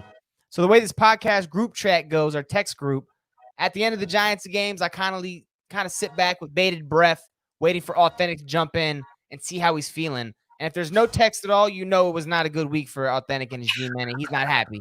And then we just wait till Tuesday to reconnect. As soon as the game was over, Awthentik jumped right in, said, you know what? I feel good. I see progress. Gave me some positive points. Awthentik, man, how did you feel about the game on Sunday? All right, man. So the good, I'm going to give you the good, the bad, and ugly real quick. I got a bunch of notes we got to get through for this game. Okay, so the good is Los Angeles was averaging 30 points, 27 first downs, and 449 yards per game. The defense held them to 17 points, 15 first downs, and 240 yards. That's really good. Like you said, the backbreaker was that last touchdown to Cooper Kupp. And I felt like James Bradbury had a pretty decent angle on him to make that tackle and kind of just froze for a second, missed that tackle, and then he's off to the races. The bad, we've had 3 touchdowns in our first, like you just mentioned. The ugly is Golden Tate and Sterling Shepard have 0 touchdowns on the season, and Odell Beckham just had 3 touchdowns against Dallas, looking like a real bad move from Dave Gettleman. And I'm one who's not calling for Dave Gettleman's job just yet. I do think Dave Gettleman has brought in some fantastic players in relief of players who have been hurt this year. I mean, the injuries for the Giants have just been ridiculous this year. But I think what everybody's been focused on is Daniel Jones and the offensive line. And Matt Pert came into this game. This was his first game coming in. I want to say Matt Pert is a rookie too, and he played really well, man. And Nick Gates against Aaron Donald on the line was a fight. I mean, that was a dog fight all day long, and you didn't hear his name that much. So I got to commend Nick Gates on this. Played a pretty decent game, and he kept Aaron Donald fairly quiet. The Giants only got 2 touchdowns in the first 4 games. I mean, like, this offense is just, we got to get it clicking. I know that the injury to Saquon Barkley plays a big role in this offense not clicking because the running game was not working when he was there for the first couple games. And now you're signing guys off the street. But I got to send out a big salute to Devonta Freeman, who played a hell of a game, along with Wayne Gallman and Deion Lewis, who played a really good game too. But he had the one block on a 3rd down where he completely got blown up. And I want to say it was a reverse to Evan Ingram, or it was some kind of misdirection play. But Daniel Jones, man, you know, all Giants fans are looking for Daniel Jones to step up. You know, under Pat Shurmur's offense, Daniel Jones looked really good, man. He had 15 straight games where he had a touchdown, and now you're looking at 3 straight games where he hasn't thrown a touchdown. The Giants continue to struggle on 3rd down, 4 for 13 on 3rd down. I'm a big person on 3rd down for offenses and defenses because that's where games are won. If you can get off the field, I mean, a team could run up and down all the way to the 50-yard line, get to the 40, and if you can stop them and make them punt the ball, none of that matters. So I think 3rd down is super important, and the Giants on both sides of the ball this year have been looking terrible. But our defense did play better on 3rd down this week, held the Rams to 5 for 13. So I do like what I'm seeing out the defense, but the offense just, oh man, it's just so bad. Daniel Jones, I was comparing him to Dwayne Haskins, and I was telling y'all that Dwayne Haskins does not look like a chicken with his head cut off like Daniel Jones. In the first half, Daniel Jones was sacked 4 times, and he got sacked 5 times on the night. He threw an interception. He had a chance late there to get a throw there. We were moving the ball down the field. He had a chance. And I always tell people, man, like quarterback is not something where it's like bowling or like darts where you like pinpoint going and trying to throw your passes, man. A lot of it is off instinct. The kid, he had the run. You saw him. He stepped up in the pocket. He went to go run it. And he saw something open up, which I thought wasn't open. He missed the throw, put it on the back shoulder when it needed to be on the far shoulder, a little bit more to the sideline. And like you said, Scotty, that defender, I forget his name, makes an incredible interception. Great. Darius Williams. Darius Williams. I mean, He great play by stretched that kid because that was an incredible interception. But I mean, you know, the running game got clicking a little bit. 18 carries for 88 yards for the 3 guys I mentioned, that's going to be a winning formula for us going forward. And Daniel Jones, man, with his legs, he continues to impress, man. 6 carries for 45 yards. You could tell he was playing pretty timid, not trying to make the mistakes in this game. He had the fumble early, but then he went and, you know, the fumble, they didn't recover it, so it wasn't a turnover. We're not looking at that as too bad, but still a little bit of ball security issues again with Daniel Jones. The late interception, you could tell he's playing very, very, very timid. And our team is just missing a lot of weapons. I want to break down some of these weapons again. Nate Solder on the offensive line, Saquon Barkley, Sterling Shepard, Xavier McKinney, DeAndre Baker is about to go to jail. Jabril Peppers out, you know. So with that said, we got to give big ups to Pat Graham on the defensive side of this ball, man. Our linebackers stood out, played super well, led us in tackling. Blake Martinez, great signing. So anybody calling for Dave Gettleman's job, you got to look at what he's done on the defensive side of the ball. James Bradbury continuing to play well. Blake Martinez, like I said, 8 tackles. We had this kid who I had never heard of him. He's a 3rd-round pick from Utah State, Kyler Fackrell. 4 tackles and a sack, and he was all over the place. He got injured in the game and then ended up coming back and finishing out the game. Another player who I'd never heard of, cornerback Ryan Lewis. And this isn't the Ryan Lewis who was producing records with Macklemore, okay? This is some dude. He's a veteran, I want to say, kind of, because he's with his 8th team in 4 seasons. He spent some time on the Patriots practice squad in 2017 during that Super Bowl run. So that's where him and Joe Judge know each other. And he also spent some time on a Patrick Graham staff in Miami. That kid balled out. Giants defense held the Rams leading rusher to 9 carries and 37 yards. This defense played well for pretty much 4 quarters except 1 play, you know, so we definitely got to big them up. And then on the defensive line, there was another guy who I had not familiar with him, Austin Johnson, 5th-year veteran, for sack on Jared Goff. He forced a fumble, and that was recovered by James Bradbury. So let's stop calling for Dave Gettleman's job. I think Dave Gettleman has done a fantastic job with a roster that we knew was decimated when he got there, even when healthy. Really just had Saquon Barkley, and, you know, an aging Eli Manning. But I do want to say, man, all the Giants fans that were calling for Eli Manning's job, imagine Eli in this system. It would look better than Daniel Jones. And I think we could have slowly brought Daniel Jones along the way. Instead, we forced a guy to retire maybe a bit early who probably had maybe 2 more years in the tank. It's starting to look like the wrong decisions now, and trading Odell Beckham, because now Sterling Shepard, I think, is out of here. He just can't stay healthy, and you do not have a number 1 bona fide wide receiver on this team. I know we just talked about the Divas and not going to the Super Bowls, and I was mistaken on the T.O. thing. He got them to the Super Bowl. They ended up losing by 3 on that one. I did cross-check that. But Odell Beckham continues to make plays with the Browns. He's had 2 solid games now. This game, you saw him all over the place, man, with the reverse. You saw him getting a pass from Jarvis Landry. You saw him doing his normal stuff, catching his quick slants and his 10-yard out routes. You saw all from Odell Beckham on display. I don't know if this was just because he was playing the Cowboys. You know how he does against the Cowboys. The best catch in NFL history happened by Odell Beckham against the Cowboys. One-handed pass interference from Byron Jones, climbing on him, and he still makes the catch. So that's the only move that I think Gettleman really screwed up there. Olivier Vernon, getting rid of him, that doesn't look too bad now. Dexter Lawrence, Leonard Williams on that front, those are 2 moves that look great right now. I mean, they do a solid job of stopping the run, Scott. And you like Jabril Peppers. I mean, he got something for Odell. It wasn't like a free giveaway. I mean, Jabril Peppers he's playing good safety for you guys, right? Definitely, and but now he's out with an injury, so we got some backups in there, and I think that's why you saw the kid Ryan Lewis. One thing I would say about Ryan Lewis is the same thing I said about James Bradberry after week 1. What I look at in two of probably the most difficult positions in the NFL, quarterback and cornerback, is how comfortable you just look. Like, do you look comfortable with the plays? This kid, Ryan Lewis, he's a journeyman, and he looked comfortable in this Patriots system that Joe Judge brought over here. He looked like he knew what he was doing. Never did he look in panic. You never saw them Eli Apple kind of eyes. Never saw him look over to the sideline looking for help. You never saw the safety telling him, oh, no, you got to be out here, or nothing like that all day. The dude looked comfortable, just like James Bradberry did when we first saw him in his first action with the New York Giants. I like what I'm seeing out of this defense. And the crazy thing is we're missing some key pieces.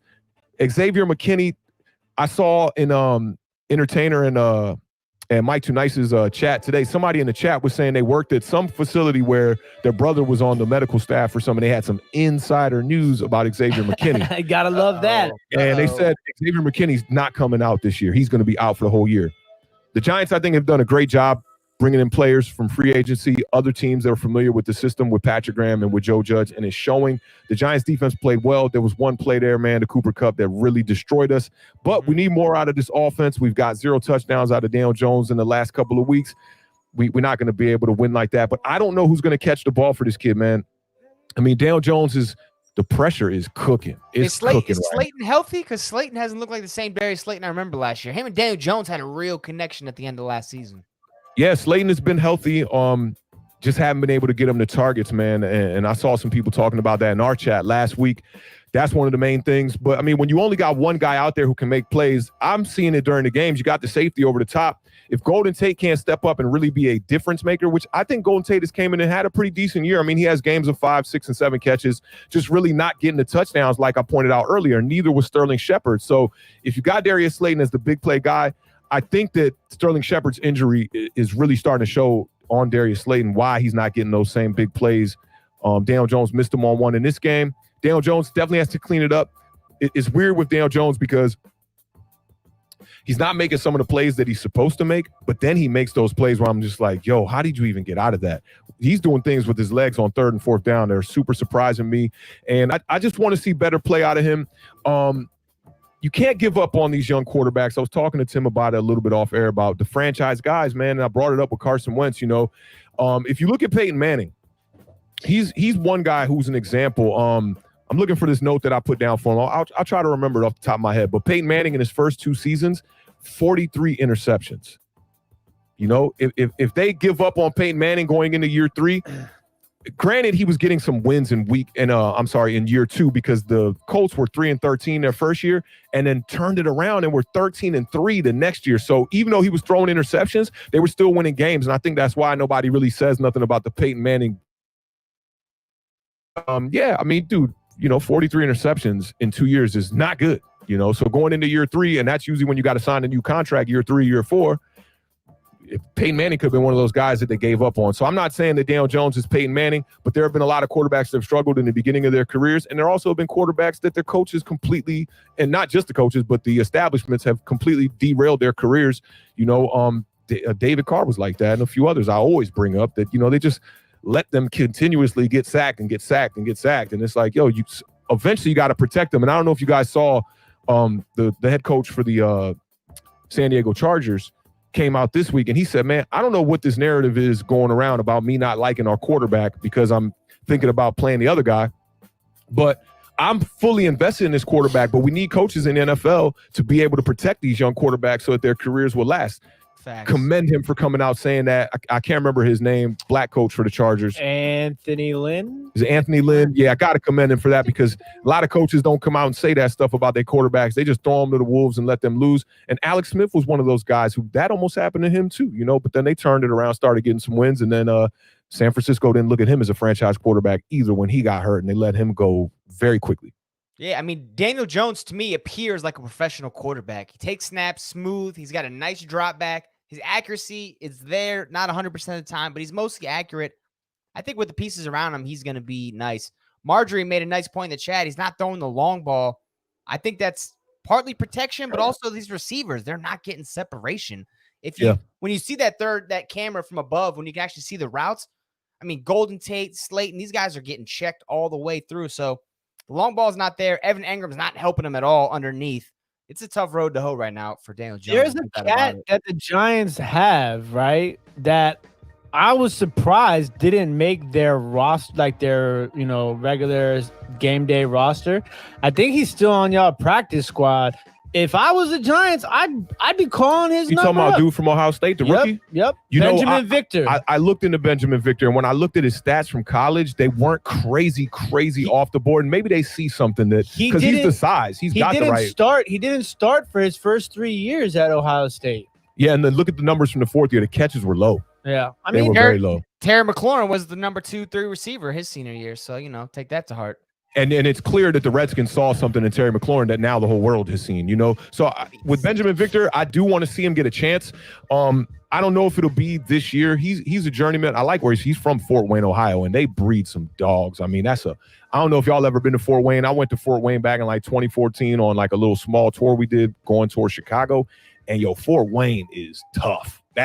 They breed some tough people out there, man. So I'm hoping the best for him. I don't know if right now is the right time. And I always say that the coach has got a better eye on things than we do. Yeah. And if he's still on practice squad, along with y'all boy Alfred Morris, maybe they could do a little something and see their way to the game, man. Because I like Alfred Morris, and we've done a good job bringing in guy. We've done a good job bringing in some old backs. You know what I'm saying? With Freeman and with Lewis coming in from Tennessee, we brought in some guys you know their names. So I mean, I wouldn't mind seeing my man Alfred Morris get a couple carries. With Dallas, he did all right when he came in and relief for Zeke Elliott. The running game for you guys though definitely was.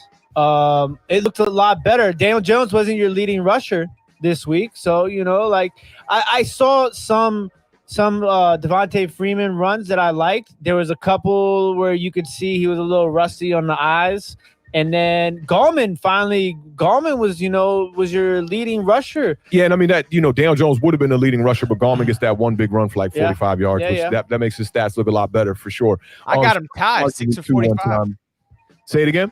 I got him tied 6 carries for 45 yards each on rushing. Oh, both of them. So he did technically lead. But I wanted to shout out Marjorie, who is one of our newer followers, big Giants fan. And she said Alex Bachman is more likely a wide receiver they may bring up. Now, Alex Bachman, I've been following him through the offseason as well. He was one who stood out in camp and then just had some when we did the aired scrimmages that the Giants did against each other, he didn't have a good game like they expected for him to have. And then when the cuts came around, they ended up cutting him along with our linebacker from last year. His name's kind of forgetting me. Ryan Connolly. That still boggles my mind. But he was hurt. The knee was just shout out Joe Judge for that, because Joe Judge said, oh yeah, it wasn't an injury issue. And then Ryan Connolly goes and gets a job in Minnesota, and the Vikings scoop him up and then find out he is still hurt. So, but Alex Bachman, he was wearing number 80, and they were talking about this kid could be like the next Victor Cruz, during that time. He's got great hands. He's a shifty kind of wide receiver, short guy, kind of like a Julian Edelman style. And I do think that he'll be the one that sees some time before we see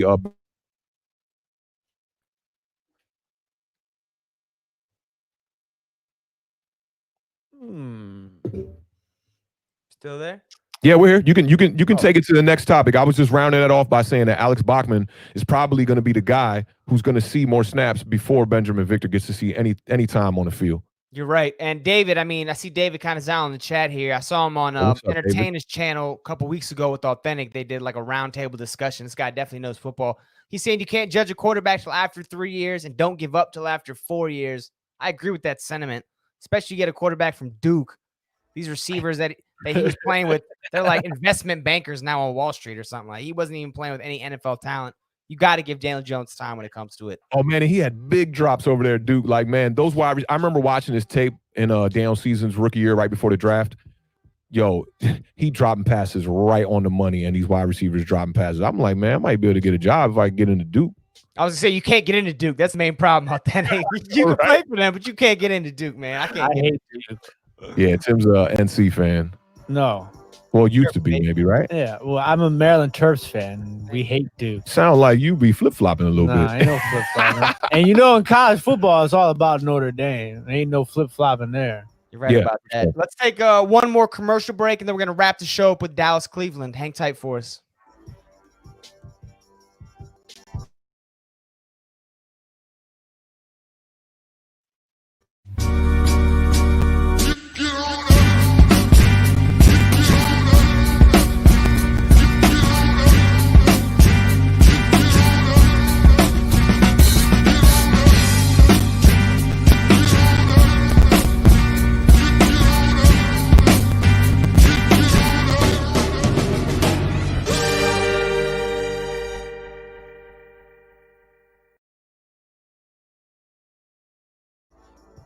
It's a quick little commercial break about our newest segment this season, the parlay. It airs on Sunday mornings at 11 a.m.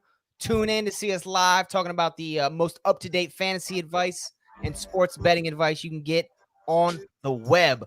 So check us out at 11 a.m. on the mornings. Get your coffee, crack a beer. If you crack a beer at 11 a.m. football Sundays, some of us do. We won't judge you.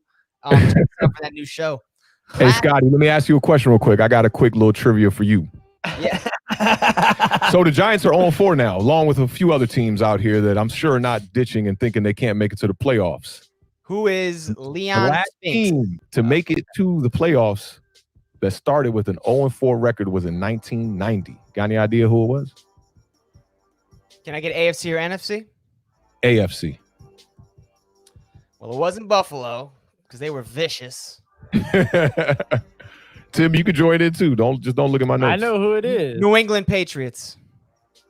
Tim? No, it's the New York Jets. San Diego Chargers. It was either the Chargers, the Steelers, or the Jets. One of those teams that Testaverde played for. I thought 0-4 was dead. I didn't know you even had a chance at 0-4.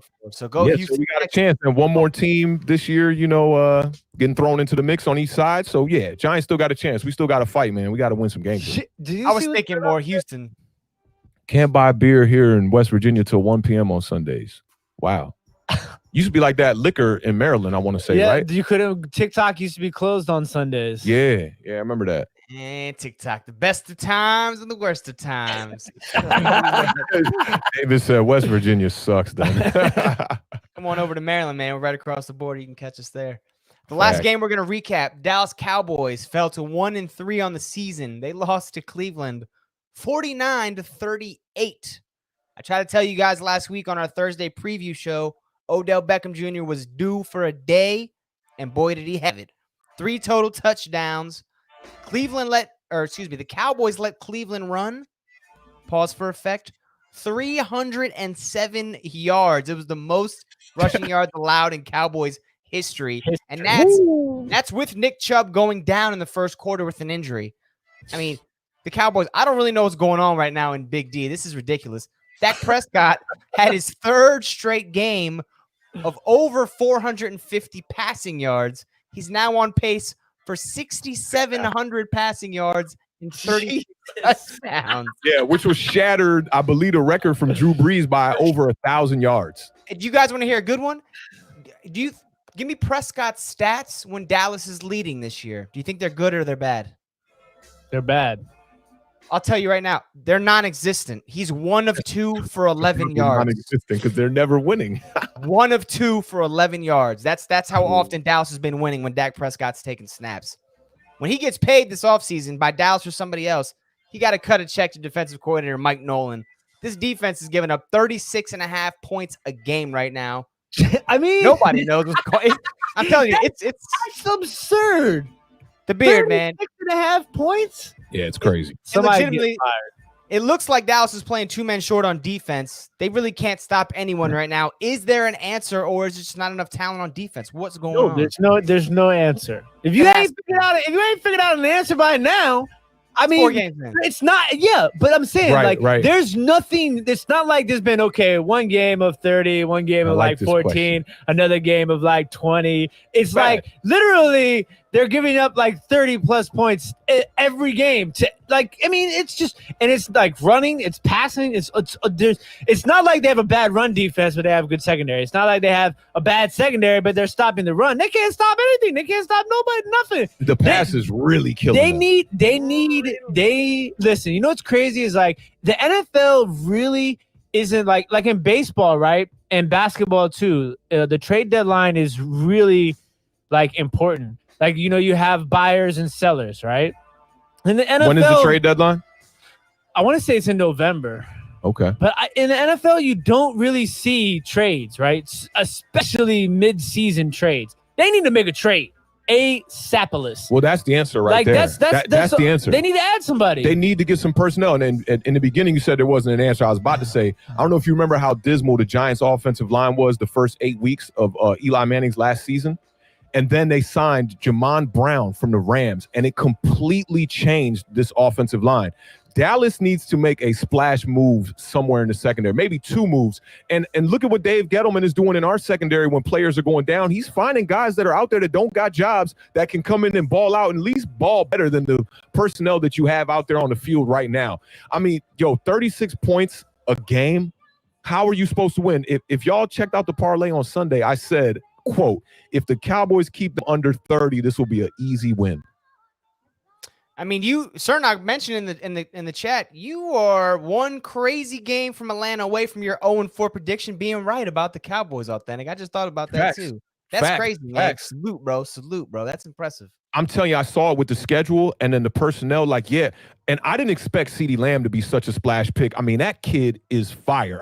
He's the kind of wide receiver I want to pair with a number 1. And when you got somebody like Amari Cooper and then you got CeeDee Lamb, it's going to open up stuff for even your other Cedric Wilsons and, your Mike Gallups. And all. It's going to open up more stuff for all these wide receivers. You look at the box score for their receivers, it's every week. It's ridiculous. I mean, they're balling out. Dak Prescott has put up the most passing yards in 4 weeks in NFL history, right? I mean, Dallas on offense got it going. Even with Ezekiel Elliott not playing well, which is scary. He had a big fumble in this game. You know what I mean?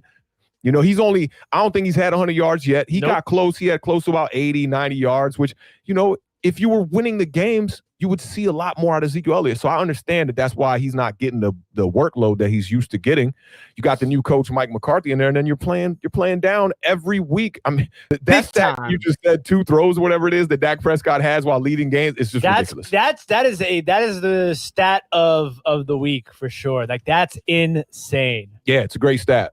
You're welcome. I mean, look, they got problems, but like, what do you do? Because I mean, so for example, I look a lot at like Pittsburgh, right? Like last year, Pittsburgh Steelers, and how Big Ben went down, and then there were some other sort of situations going on, like, and it was looking bad, right? Minkah Fitzpatrick came over there and single-handedly like changed everything about that team in a sorts, and they moved on to actually, get to the point where either they almost made the playoffs or they made the playoffs. I can't remember exactly what went down, but like, no, Pittsburgh ended 8-8 last year. They ended up 1 game out, right? Which is solid when you working with the quarterbacks they had last year. I mean, 8-8 is solid. Yeah, and it's just like so. But who is out there that can do that for them? Like you have to think about, they're gonna have to make a move, right? Like, so I'm just putting on my GM hat right now. You know what I'm saying? That's what we want. Like, so you gotta in order to look at these situations, you have to find a team that's gonna be looking to fire sell, right? Okay, so you're looking at really bad teams. You're not going to get, a lot of the bad teams are in your own division. You're not going to get anybody in your own division to trade you one of the defensive players. So, and Houston Texans, they don't really have much to trade. Who else are we? Is Eric Reed out there? That safety that was taking knees with Kaepernick? He's still out there, right? This is what I'm saying. There's Eric Reed's out there. Earl Thomas is out there. Like, Earl Thomas is probably the perfect splash player to bring in on a 1-year deal. He's broken, bro. He's broken. Yeah, it's a wrap for him. But like, what I'm saying is that I think what makes y'all say that? Teams are canceling workouts with him. They brought him in 2 weeks or 2 times. Is it an attitude thing or is it a player? It must be a combination of the both. Because he punched that guy for Baltimore in the preseason. That's what got rid of him. But they also said the Baltimore defensive players were like, "Yo, he's trouble, and he's not good anymore either. He like goes off assignment. Athleticism's not really there anymore. That might not be the Earl we knew."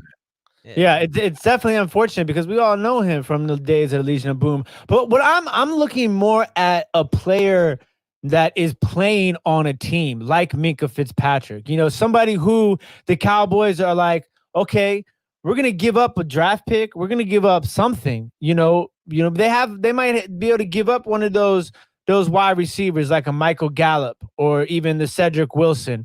They're gonna have to give up something, but they need to make a splash trade. The Cedric kid, but it's the problem is that a lot of the teams that are struggling don't really have good defensive players. I think Pittsburgh lucked out with that with Miami, and so did the Texans when they got Tunsil as well, because they were so struggling. They figured, let's just clear this whole thing up.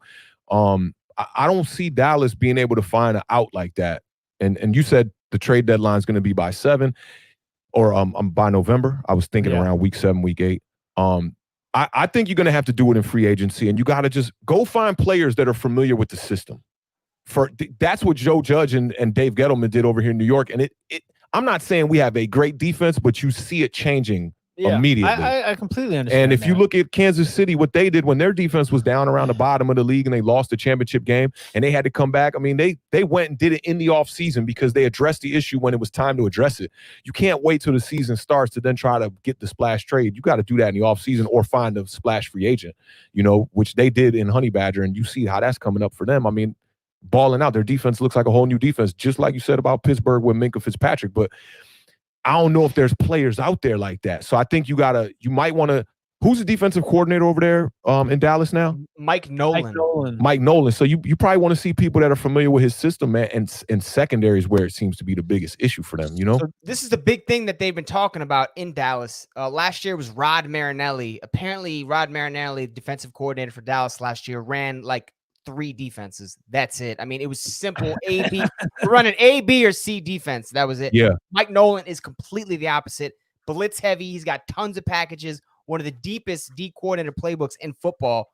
So they said a lot of these guys are kind of confused. They're not picking it up very quickly, which looks obvious, man. I mean, DeMarcus Lawrence, what are you doing?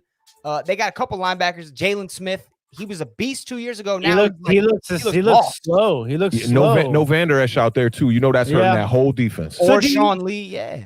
So when you say that, are you implying, or are you just like throwing it up for discussion that maybe this is something that will evolve into not such a bad defense once these players are able to pick up on the difficulty of the scheme that Mike Nolan is running? Because remember, we are in COVID preseason and training camp and all that stuff. So they haven't had a lot of time to go over these intricate defensive schemes that Mike Nolan seems to be running. And bro, have you ever seen a defense like this before? I mean, no, never. Week in, week out, this is the leakiest team. It looks like they're playing with 8 guys on defense. I mean, look, at one point, everybody who watches football in the world looks up and sees that the Cleveland Browns are beating the Dallas Cowboys.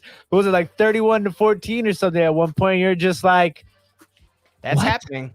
And Cleveland is showing up. That's their third straight game with 30 points. It's the first time that happened since like 1960.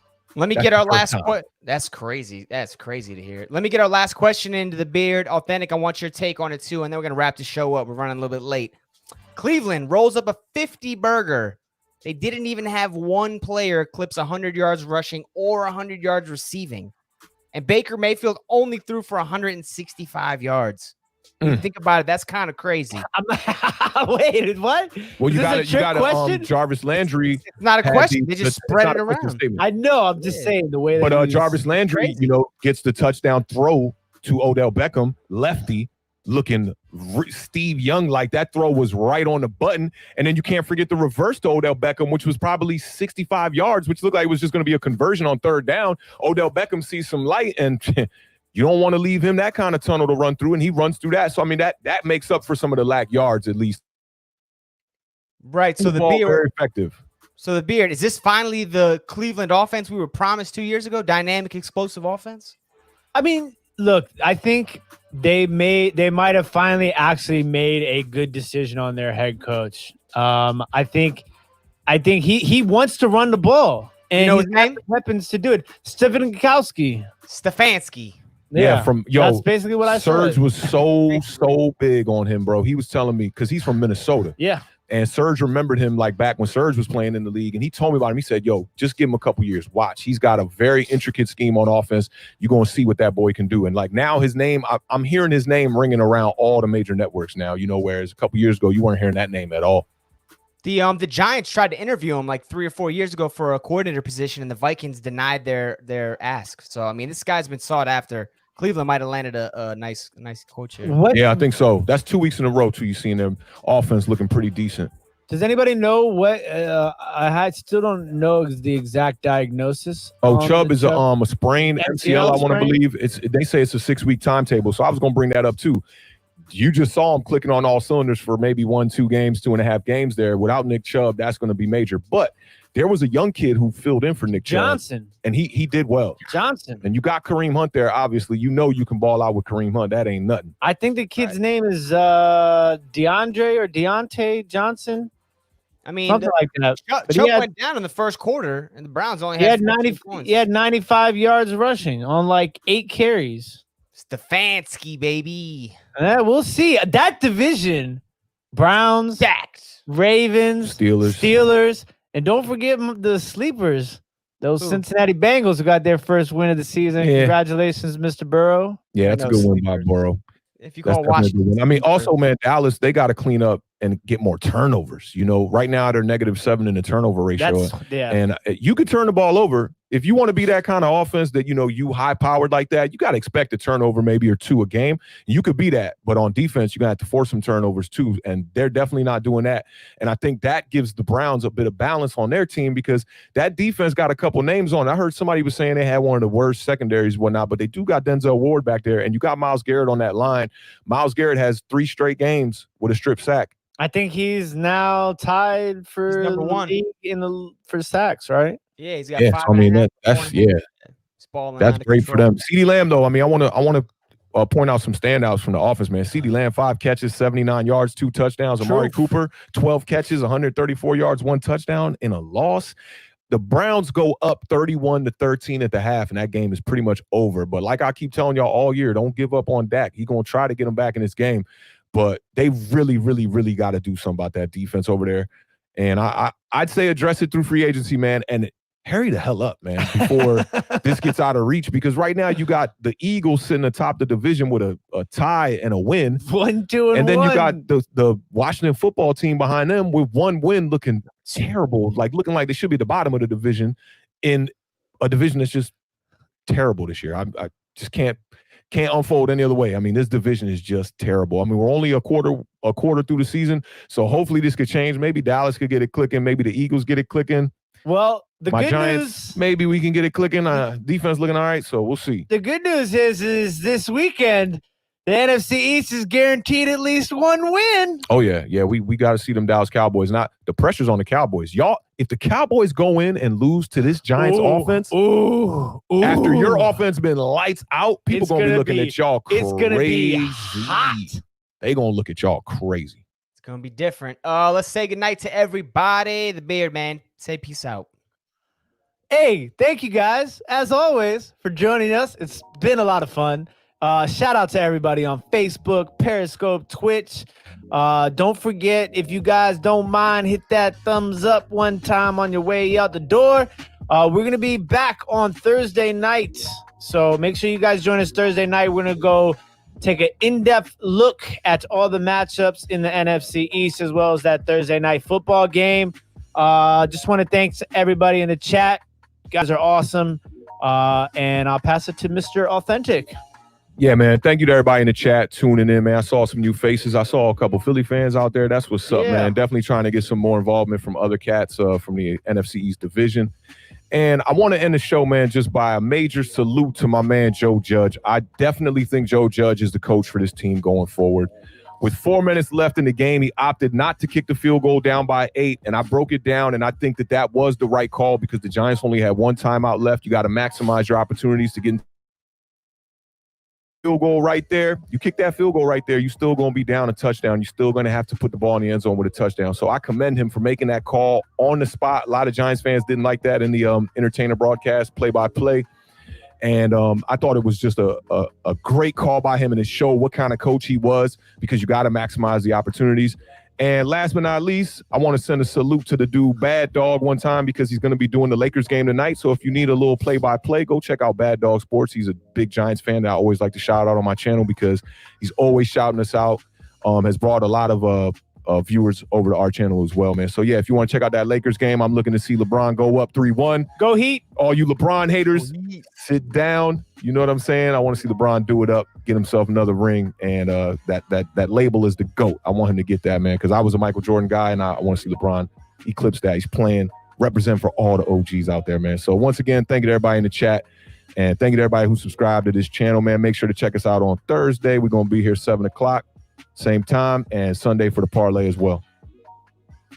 Michael Jordan would never have left the court when there was 10 seconds left on the clock. Is all I'm trying to say. I'm not a LeBron hater. I'm just saying he can't touch Michael Jordan's jockstrap. I'm rooting for the Heat tonight. I got the Heat winning the game. It's going to be 98-96. LeBron James Hey, and have a terrible game. That's Jimmy my Butler better prediction. ball out. Now, but thanks again, everybody in the chat. Thanks for tuning in, all our day ones, all our new folks. Let's get this community growing. Hit that like, hit that subscribe. Have a beautiful evening. Best division in football. Peace.